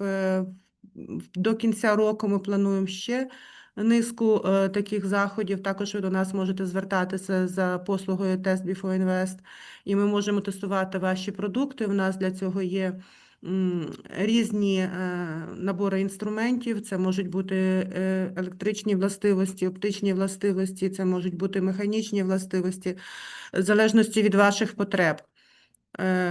Ми локалізовані як в Києві, так і локалізовані в Дніпрі, також локалізовані в Полтаві. Це, напевно, коротко все з моєї сторони. Я зупиняю розширення екрану. Якщо є якісь питання, буду рада відповісти. Дякую, Олена. Я розумію просто, що у вас ліміт часу, тому якщо будуть якісь запитання, то я зможу також розповісти. Дякую, що змогли приєднатися до... є питання? Да, будь ласочка. А ви можете, я боюсь, що... Так, у нас тут є. Так, будь ласка. Скажіть, будь Доброго ласка. дня. Доброго дня. Харківський автодорожній університет. От скажіть, будь ласка, от ви коли представляли, і там один з плакатів, там перелік яких напрямків ви, де ви плануєте підвищити, ну, скажімо так, що значить підвищити якість? Це підвищити систему управління, покращити її. Воно ж так. Ну, в І даному от випадку ми... я- Давайте ви задасте питання, сформулюєте, да. Угу. І от дивіться, це така якась, ви знаєте, от пішла загальна помилка. Ну, неможливо підвищувати якість. Я кажу, як технар. Бо якщо у системі немає обратних зв'язків, від'ємних зв'язків обратних, неминуче вона в автоколивання. От як оті мости розрушалися і таке інше. Які обратні зв'язки від'ємні у вас в вашій системі ви передбачаєте? В чому вони будуть заключатися? Дивіться, тут, напевно, трошечки йде misunderstanding. Ми не змінюємо і не підвищуємо в ніякому випадку ніяких управлінських навичків. Так? Це система EDIH, це Digital Innovation Hub, яка створена в Європі. І в них є низка розроблена принципів роботи і сервісів, які надають вони. Україна тільки приєдналася до цієї мережі і може надавати і транслювати ці сервіси, які розроблені в цій системі. Тобто тут не йде про якесь глобальне вирішення проблем, які в нас існують. Це йде фактично справа і розмова про те, що ми можемо надавати доступ до тих сервісів, які створені в цій мережі. Там є 4 типи сервісів, які я фактично навела. Це тест before invest, це якщо просто кожен партнер в нас має свої лабораторії, свої наукові методи. Якщо комусь, скажімо, з представників там виробничої сфери або бізнесу треба протестувати якийсь продукт, вони можуть до нас звернутися, і ми через свою мережу можемо протестувати. Це перший тип. Друге, підвищення, я сказала, не управління, а підвищення digital capacity, тобто навички по діджиталізації і за розповсюдження інформації про останні технології і тренди, які зараз є на ринку. Тобто для цього ми запрошуємо фактично представників різних компаній або представників стартапів, або інноваційних компаній, які розробляють зараз ці технології, або, наприклад, які вже впровадили в себе на технології Artificial Intelligence для контролю якихось бізнес-процесів або виробничих процесів, які діляться своєю практикою. Також інколи, наприклад, ми запрошуємо лекторів, які діляться конкретними принципами, як впровадити, з чого почати і так далі. Тобто ми не виходимо на державний рівень, і ми не можемо не змінити не систему управління там, наукою чи освітою і так далі. Це не наша задача і не наш рівень. Тобто ми можемо робити в межах цього сегменту послуг і в межах цих можливостей, які надані нам мережею. Мережа створена, вона просто третій вид послугу – то доступ до інфраструктури, міжнародної інфраструктури. Ви маєте розуміти, що ця мережа створена на міжнародному ринку, тобто вона є представлена в кожній європейській країні. В них набагато краще розвинуті лабораторії, у них набагато більше обладнання, і через нашу мережу, через наших партнерів можна мати доступ до вимірювання в різних лабораторіях. Тобто це така можливість, вона free of charge, тобто це безкоштовно, і тому можна нею скористатися, тобто коли ви розширюєте свою, скажімо, базу контактів, базу дослідницьку, базу доступу до еквіпменту, це вас ще більше вас можливостей. Просто специфіка цієї ще мережі, тому що є декілька різних мереж, вона більше націлена на digital технології, на cybersecurity, на artificial intelligence, тобто цифрові технології, але це просто фактично залучення цих технологій як від до інноваційного, так і до бізнес-процесу, так і управлінського процесу. Просто в неї трошечки своя є специфіка. Але основний принцип неї роботи такий. Я надіюсь, що я відповіла на ваше питання. Я дуже вам вдячний. Так от у цьому ж, ви розумієте, у цьому ж питання. Ну, добре, от ви надаєте доступ, скажімо, там до якихось баз даних. А хто сказав, що для України це правильно? От, наприклад, от там у вас є education, там, значить, ви цим займаєтесь. Та зверніться, будь ласка, до будь-якого ректора на Україні. І він вам скаже, скільки помилок від того, що на Україні втіляються оці європейські. Не все працює. Ось у чому справа. А ми надаємо...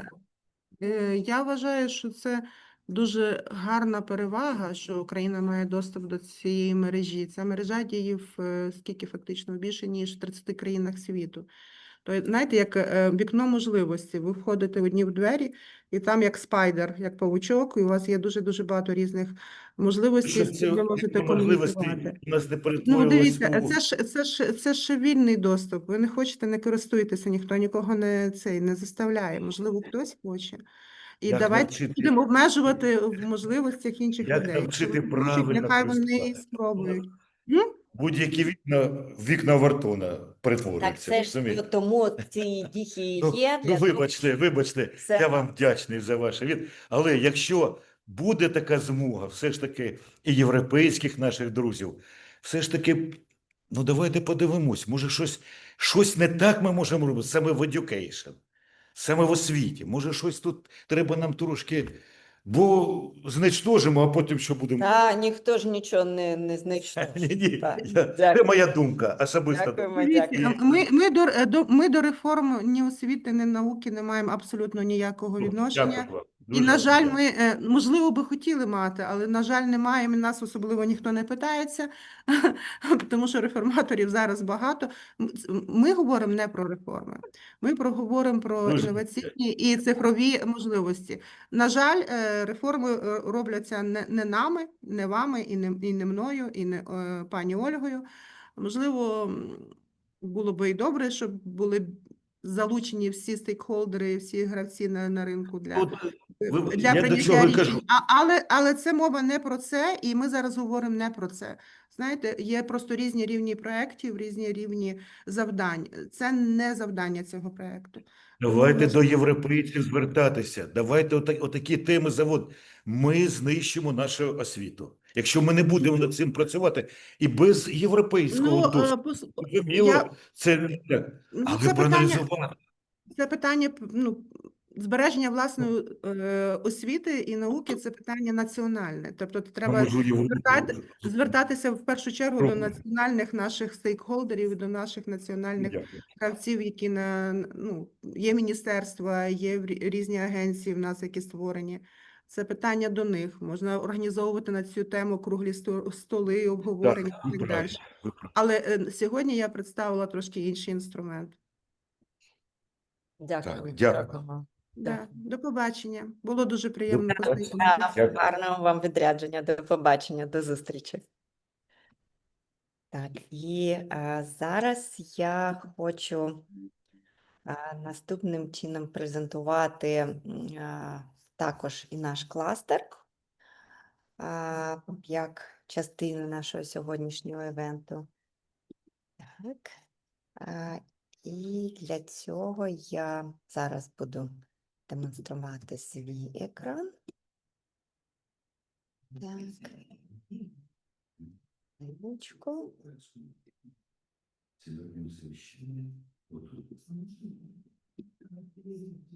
Так. І так, я хочу також розказати трошки про наш кластер.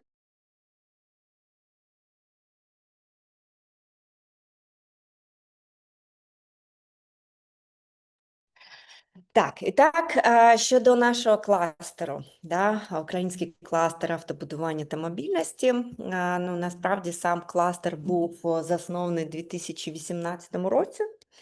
Він був заснованим компаніями, це не кластер, який був заснований державою або під час під час якоїсь проекту чи донорської організації. Кластер ще раз був заснований компаніями, які насправді зрозуміли, що вже в 2018 році, що треба об'єднувати свої зусилля, і було визначено декілька стратегічних цілей, які насправді ми переглядаємо рок від року, і цього року у нас ще одна стратегічна ціль додалася, але дійсно місія нашого кластеру – це розуміння того, що Україна все ж таки є державою, де є автопром, є державою, де є машинобудування, і саме ця держава приваблива. Да? Саме тому ми активно, насправді, займаємо активну позицію. Як ви бачите, ми є співзасновниками Європейської автомобільної кластерної мережі, також співзасновниками Українського кластерного альянсу. Ми маємо, це перший кластер в Україні, який має медаль, відзнаку, да, як кластер Management Excellence. І ми також є учасниками таких спільнот, як EDIate Urban Mobility, EDIate Manufacturing і Automotive Skills Alliance. Наші компанії, наші учасники, вони, як ви бачите, вони насправді працюють на автомобільний ринок всього світу. І дуже активно це роблять, навіть незважаючи на ситуацію, в якій знаходяться. І хочу сказати, що вже з березня 2022 року ми вже були дуже активні, і вже в березні у нас були перші зустрічі, коли ми обговорювали з учасниками європейської мережі кластерів, яким чином зупинити бізнес, автомобільний бізнес з Рашкою, да, і яким чином більше посилити автомобільний бізнес в Україні.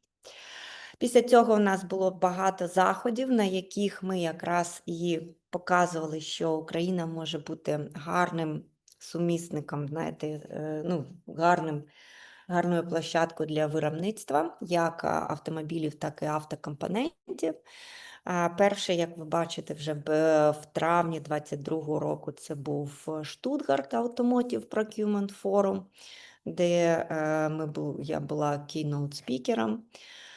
Потім у нас була окрема сесія автомотів бізнесу в Стамбулі.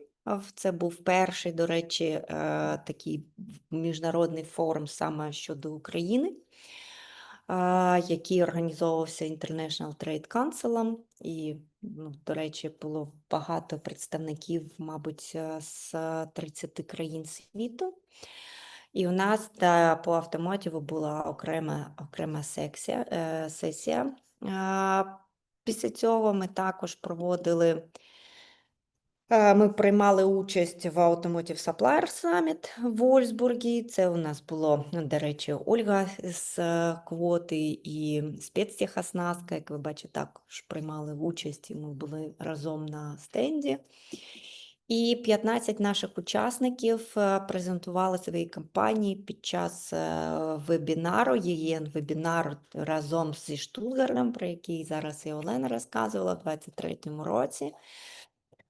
І де ми, до речі, познайомилися з Idiate, з німецькою асоціацією автопрому, і розпочали свою тісну співпрацю з ними. Після цього ми також приймали участь в Ганновері і виступали від нашого кластеру, і представляли також всі українські кластери на Ганновер Месе, на стенді Єврокомісії. І мали можливість бути на сабконтрактінг мітинг в травні-червні в Познані, де також нам наші колеги з Automotive кластеру Польщі надали можливість прийняти участь. Під час EA Mobility в Мюнхені у нас був окремий стенд, і ви бачите, що навіть фрау Хільдеберг Мюллер приходила до нас на стенд, це президентка Німецької асоціації автопрому, а також представники EDIate Urban Mobility, EDIate Manufacturing та Bayer Innovative. EU Industry Days в Малагі в 23-му році, де ми, до речі, з Ольгою Шубіною та Оленою Фесенко виступали на сцені і також розказували про нашу діяльність. Приймали участь також в Європейському кластерній асоціації і на стенді, українському загальному стенді, який був підтриманий GSZ. В 23-му році в листопаді у нас був стенд у Відні на International Mobility Days, де ми разом з нашими учасниками також налагодили гарні зв'язки і стосунки з багатьма організаціями, бо там великий був матчмейкінговий майданчик, і включаючи представників і Шкода, і інших організацій. І в 24-му році у нас був організований візит в Японію разом з учасниками нашого кластеру. Як ви бачите, у нас були зустрічі на високому рівні в JAPA, це асоціації автопрому японські, і також навіть про нас було декілька публікацій в японських газетах про наш візит і візит наших компаній в Японію.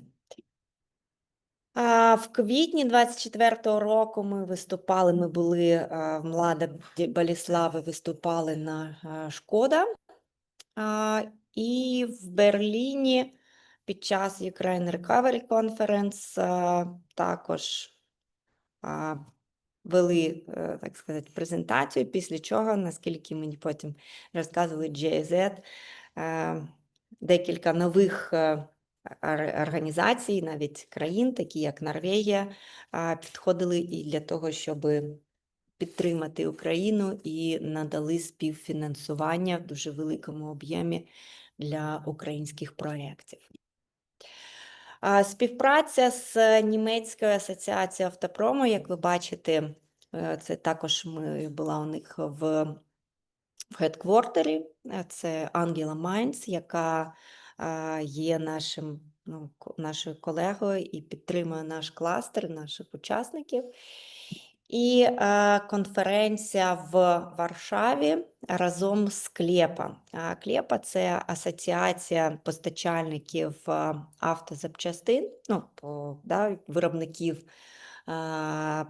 компонентів, найбільша в Європі, найпотужніша. І на General Assembly, насправді перед керівниками цих компаній, ми також мали можливість виступити і розказати про наш кластер і про те, як в нас все це відбувається.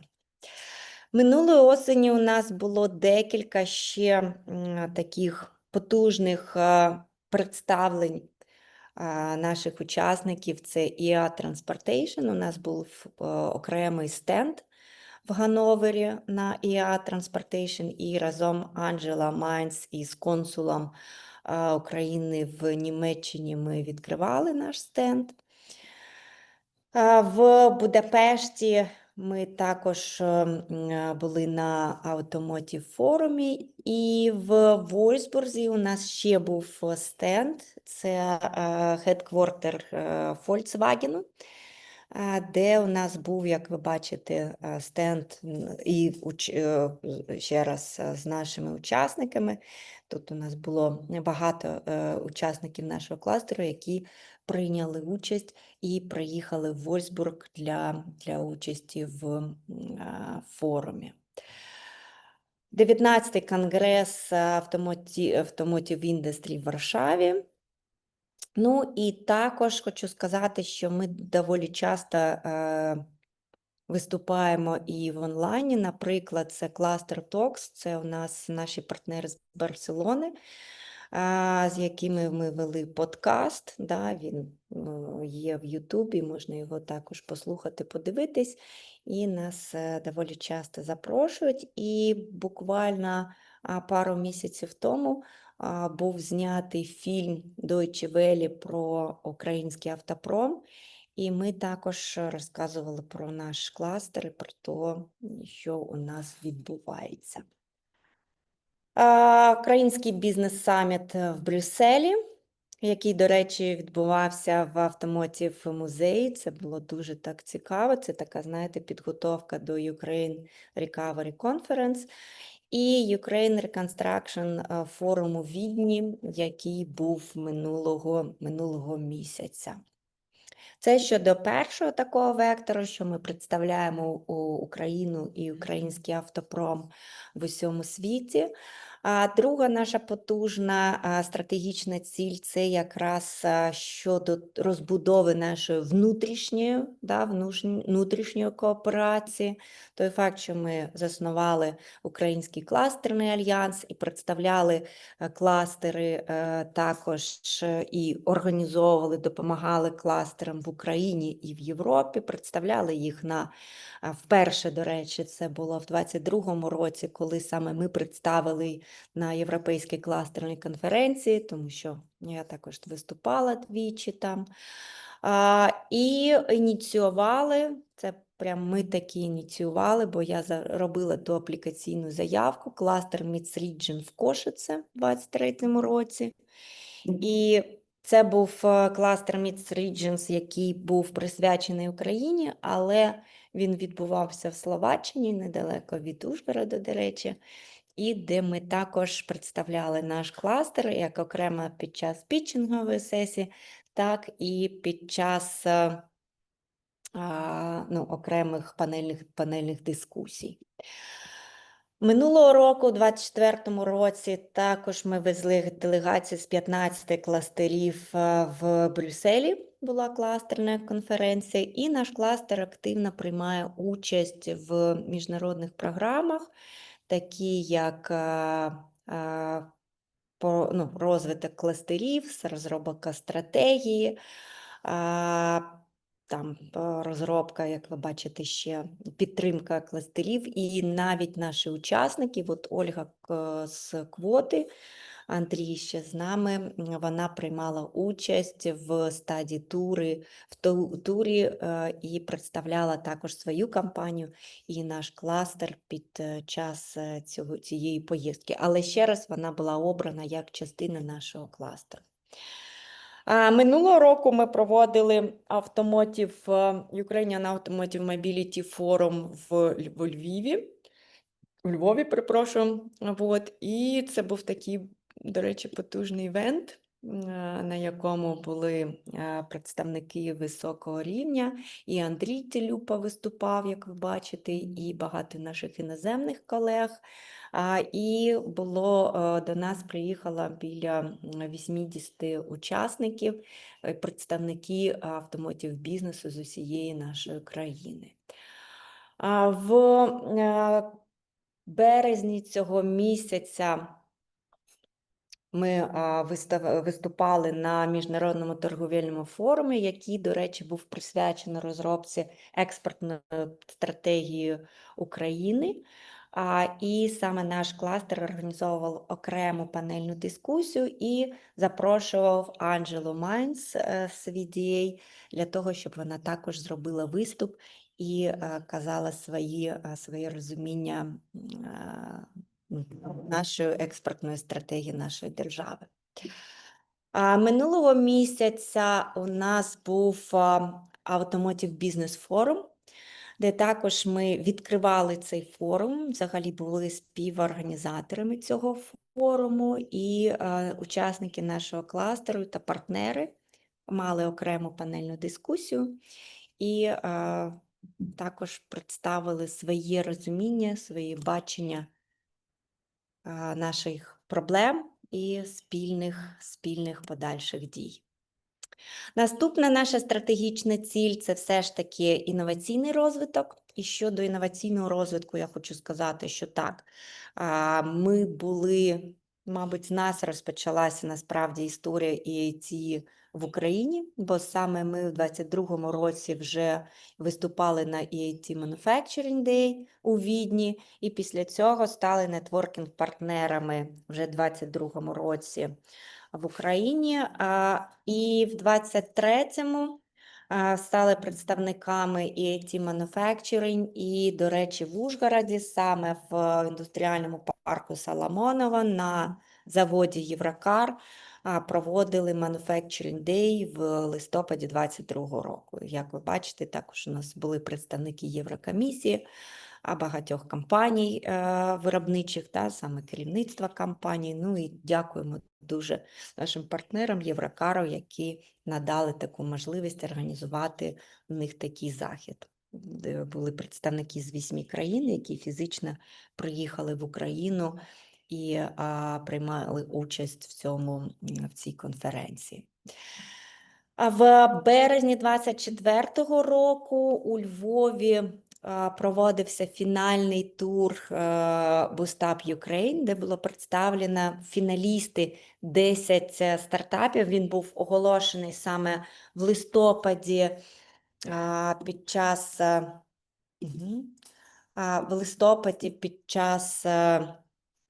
нашого Manufacturing Day. І якраз фіналісти були представлені у Львові в березні. Ну, і, як ви бачите, вони отримали також нагороду. Також ми приймаємо доволі часто участь і в інших подіях EDIate, які підтримують інноваційний розвиток як наших компаній, так і наших стартапів. До речі, Віталіна тут, мабуть, є також на фото. І Каролін Віаруш, це директор EDIate Manufacturing. І представляли також наш кластер, виступали під час Ecosystem Connector в Берліні в грудні 2024 року, де також були представлені наші учасники нашого кластеру як стартапи. І далі вони, до речі, і далі продовжують цей проєкт. І як ви знаєте, до речі, саме зараз у нас також цей воркшоп проходить в рамках цього проєкту Danube InterReg Danube Region, сумісно з нашим EDIH проєктом Central Ukraine EDIH. І в нашому проєкті, як ви бачите, також це партнери CzechInno і словацький кластер по інноваціям. І, до речі, саме цей проєкт у нас і стосується того, що ми шукаємо і допомагаємо партнерам щодо подальших наших проєктів, щодо все ж таки Data Exchange, тому що, як і казав Вольфганг сьогодні зранку, саме в цьому напрямку Україна також повинна інтегруватися в європейський простір, і саме тут ми можемо в кооперації з іншими організаціями співпрацювати. І тут є та сама, знаєте, синергетичний ефект з єдіхами, частиною якого ми являємося, і дякую Олені, що вона змогла зробити таку презентацію. І єдіх, який у нас розпочав роботу в січні цього року, вже в березні ми стартували з конференції в Дніпрі, і зараз продовжуємо свою роботу. В рамках цього єдіху ми вже провели, саме наш кластер, понад 7 асесментів, оцінки maturity level, тобто оцінки зрілості, діджитал-оцінки зрілості. Я бачу, Вікторія Остапенко приєдналась з компанією Megatex, вона також приймала вже участь в Maturity Digital Assessment. Дякуємо вам, Вікторія. Ну і запрошуємо також Андрія і інших також приєднатися для того, щоб провести таку оцінку. Дякую, Вікторія. Ну і, наприклад, в рамках EDIate Manufacturing зустрічі в січні в Порто у нас був візит на Ядзакі, і під час цього візиту також отримано домовленості щодо подальших можливих інноваційних проєктів, тому що в нашому кластері є учасники, які також спрацюють з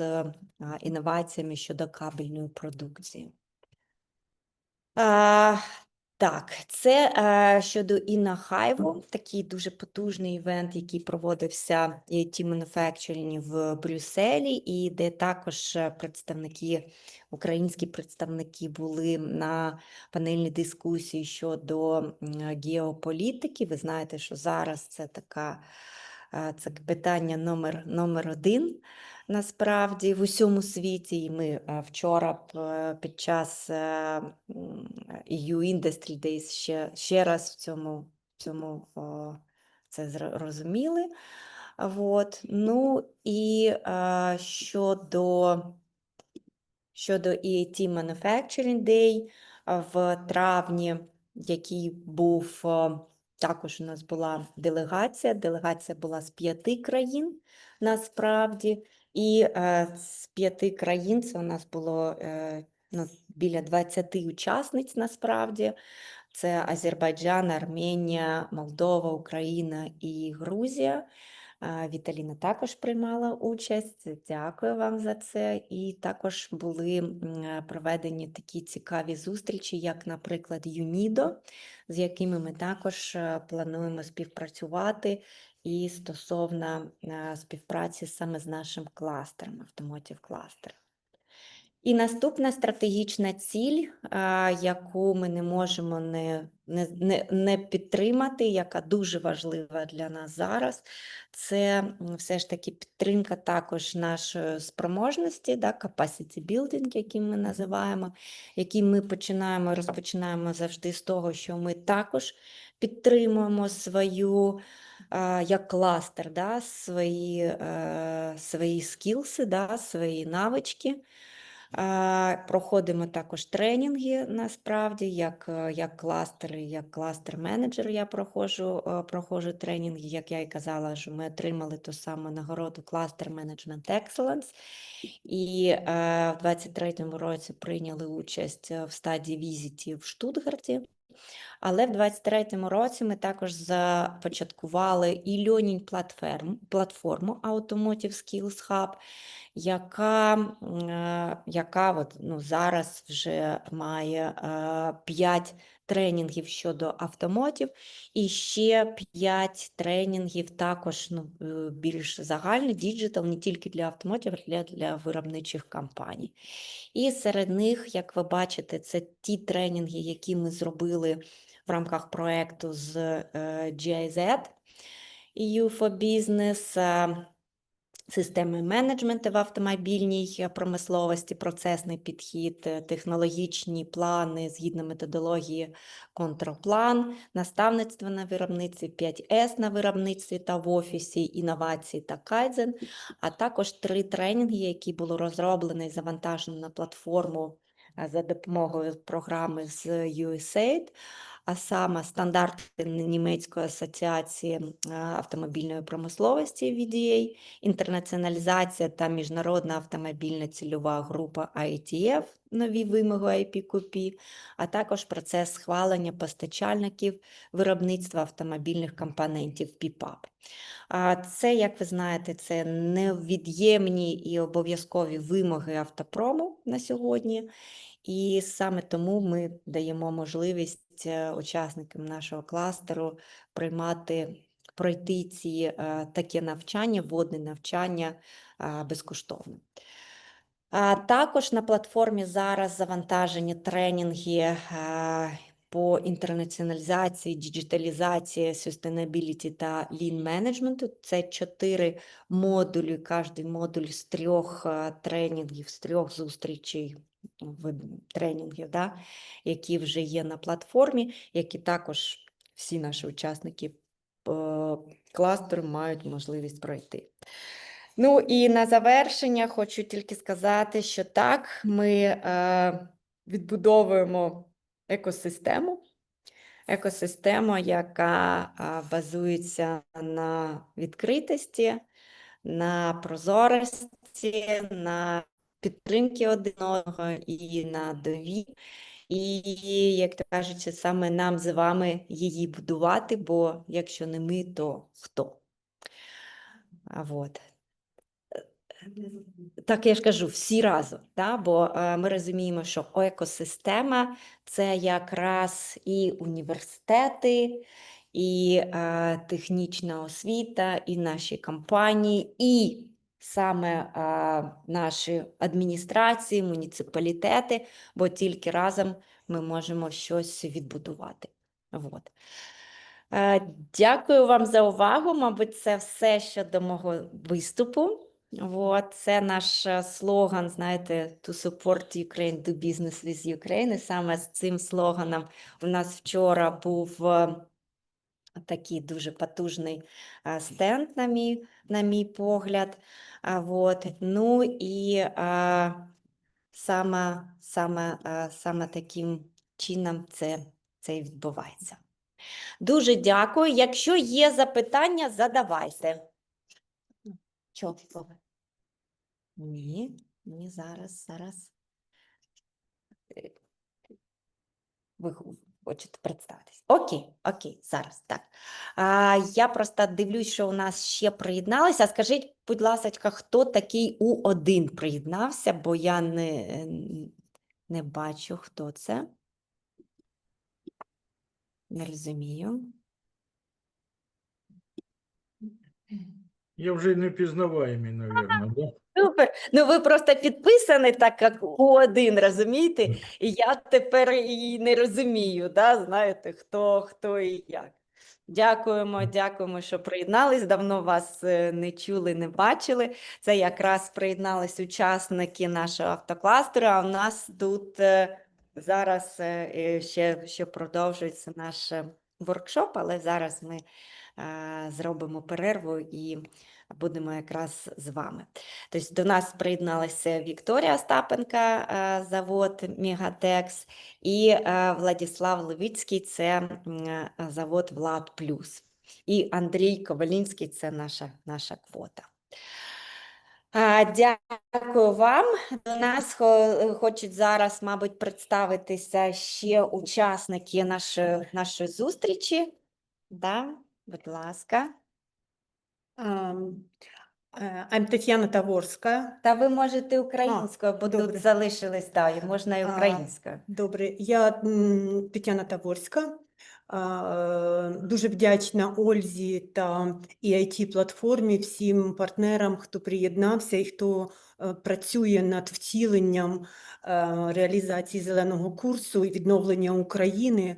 І це надихає нас, хто знаходиться тут в тилу України, надихає, що ми не просто живемо в той час, коли все руйнується в Україні, в світі, такі як Ольга, Віталіна, продовжують створювати нове відродження України, нові ідеї. І я дуже вдячна і надихаюсь цьому. Наша компанія Vital Energy Miscanthus задалась ціллю відновлювати Україну через зелену енергетику. Ми зареєстрували особисто 2 сорти міскантусу. Це багаторічна рослина, з якої виробляється біля 40 видів сировини, raw materials.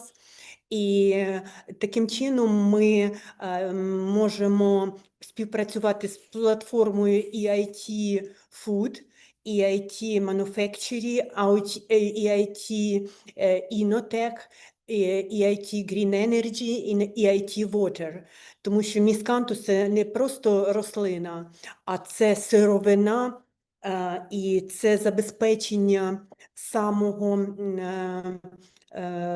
важливого ресурсу нашої землі. Ми відновлюємо ґрунти завдяки унікальності вирощування, технології вирощування міскантусу, який з року в рік відновлює ґрунти природньо, затримує паводки і дає можливість нашим громадам стати енергетично незалежними, а також мати нові напрямки в розвитку зеленої енергетики, отримання сировини та відновлення СО2. Тому все, що ми створювали ці нелегкі останні 3 роки, отримує плоди кожний день. І ми навчаємося, звісно, завдяки Ользі і всій команді і платформі EDIH ми навчаємося думати, створювати, оформлювати для того, щоб бути в вібраціях створення стабільності, індустріальної стабільності, відновлення міст, відновлення природи і відновлення власного ресурсу. Тому що, що б не відбувалось, а саме головне – це наша ресурсність кожного, впевненість в собі і чиста, світла енергія. Поки ми не змінимо світогляд на зелений, енергетичний, ефективний, нічого в країні не буде змінюватись. Ми не можемо відновлювати, ремонтувати старе. Головне – почати думати по-новому, відчувати по-новому, доєднуватись до нового, стимулювати один одного, створювати нові консорціуми науки, бізнесу, держави, екології та чистого дихання. Дихання в бізнесі, дихання в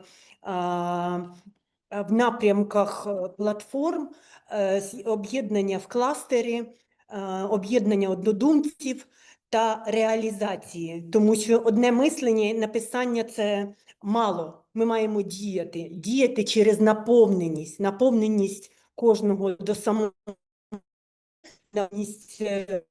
любові до природи і до нашої країни. Я вам дуже вдячна. Дякуємо. І якщо можна, я ще, Віктор Олександрович, представтесь, можна вас ще раз попросити представитись, бо до нас сьогодні також приєднався ректор самого нашого профільного університету по автопро. Тому, будь ласка, Віктор Олександрович, Харківський, як ви правильно зараз називаємося? Харківський транспортний... Харківський автомобільно-дорожній університет. Харківський автомобільно-дорожній університет. І я дуже рада, що саме, знаєте, саме сьогодні, коли наш кластер збирається, до нас Віктор Олександрович приєднався. Я ще раз всіх вітаю і дуже ще раз вдячні ми за таке запрошення, яке зробили нам. І це дуже, я вам скажу, важливо.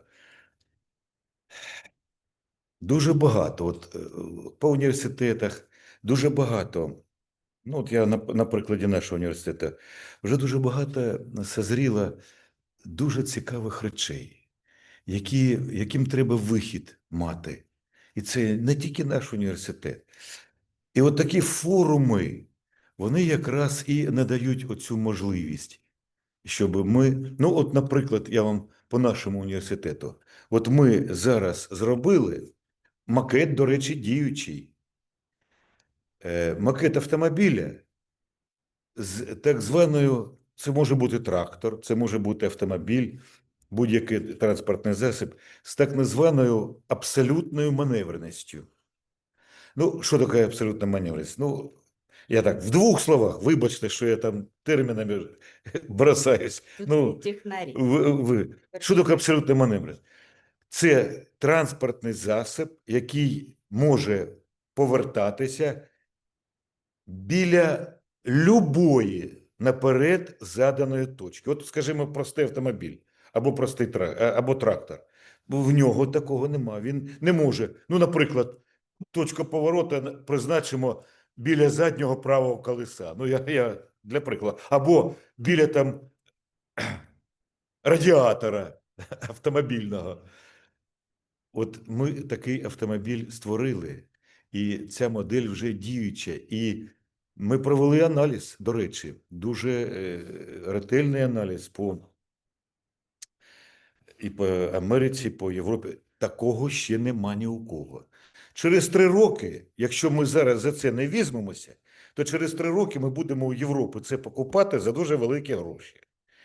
Так давайте ж сьогодні пропонувати Європі, бо це треба і патенти. Ну, таких грошей у нас, на жаль, немає. І нам тому отакі форуми, де ми можемо показати себе, розказати. Будь ласка, давайте і надалі їх проводити. І пані Олена, ну, це безцінно.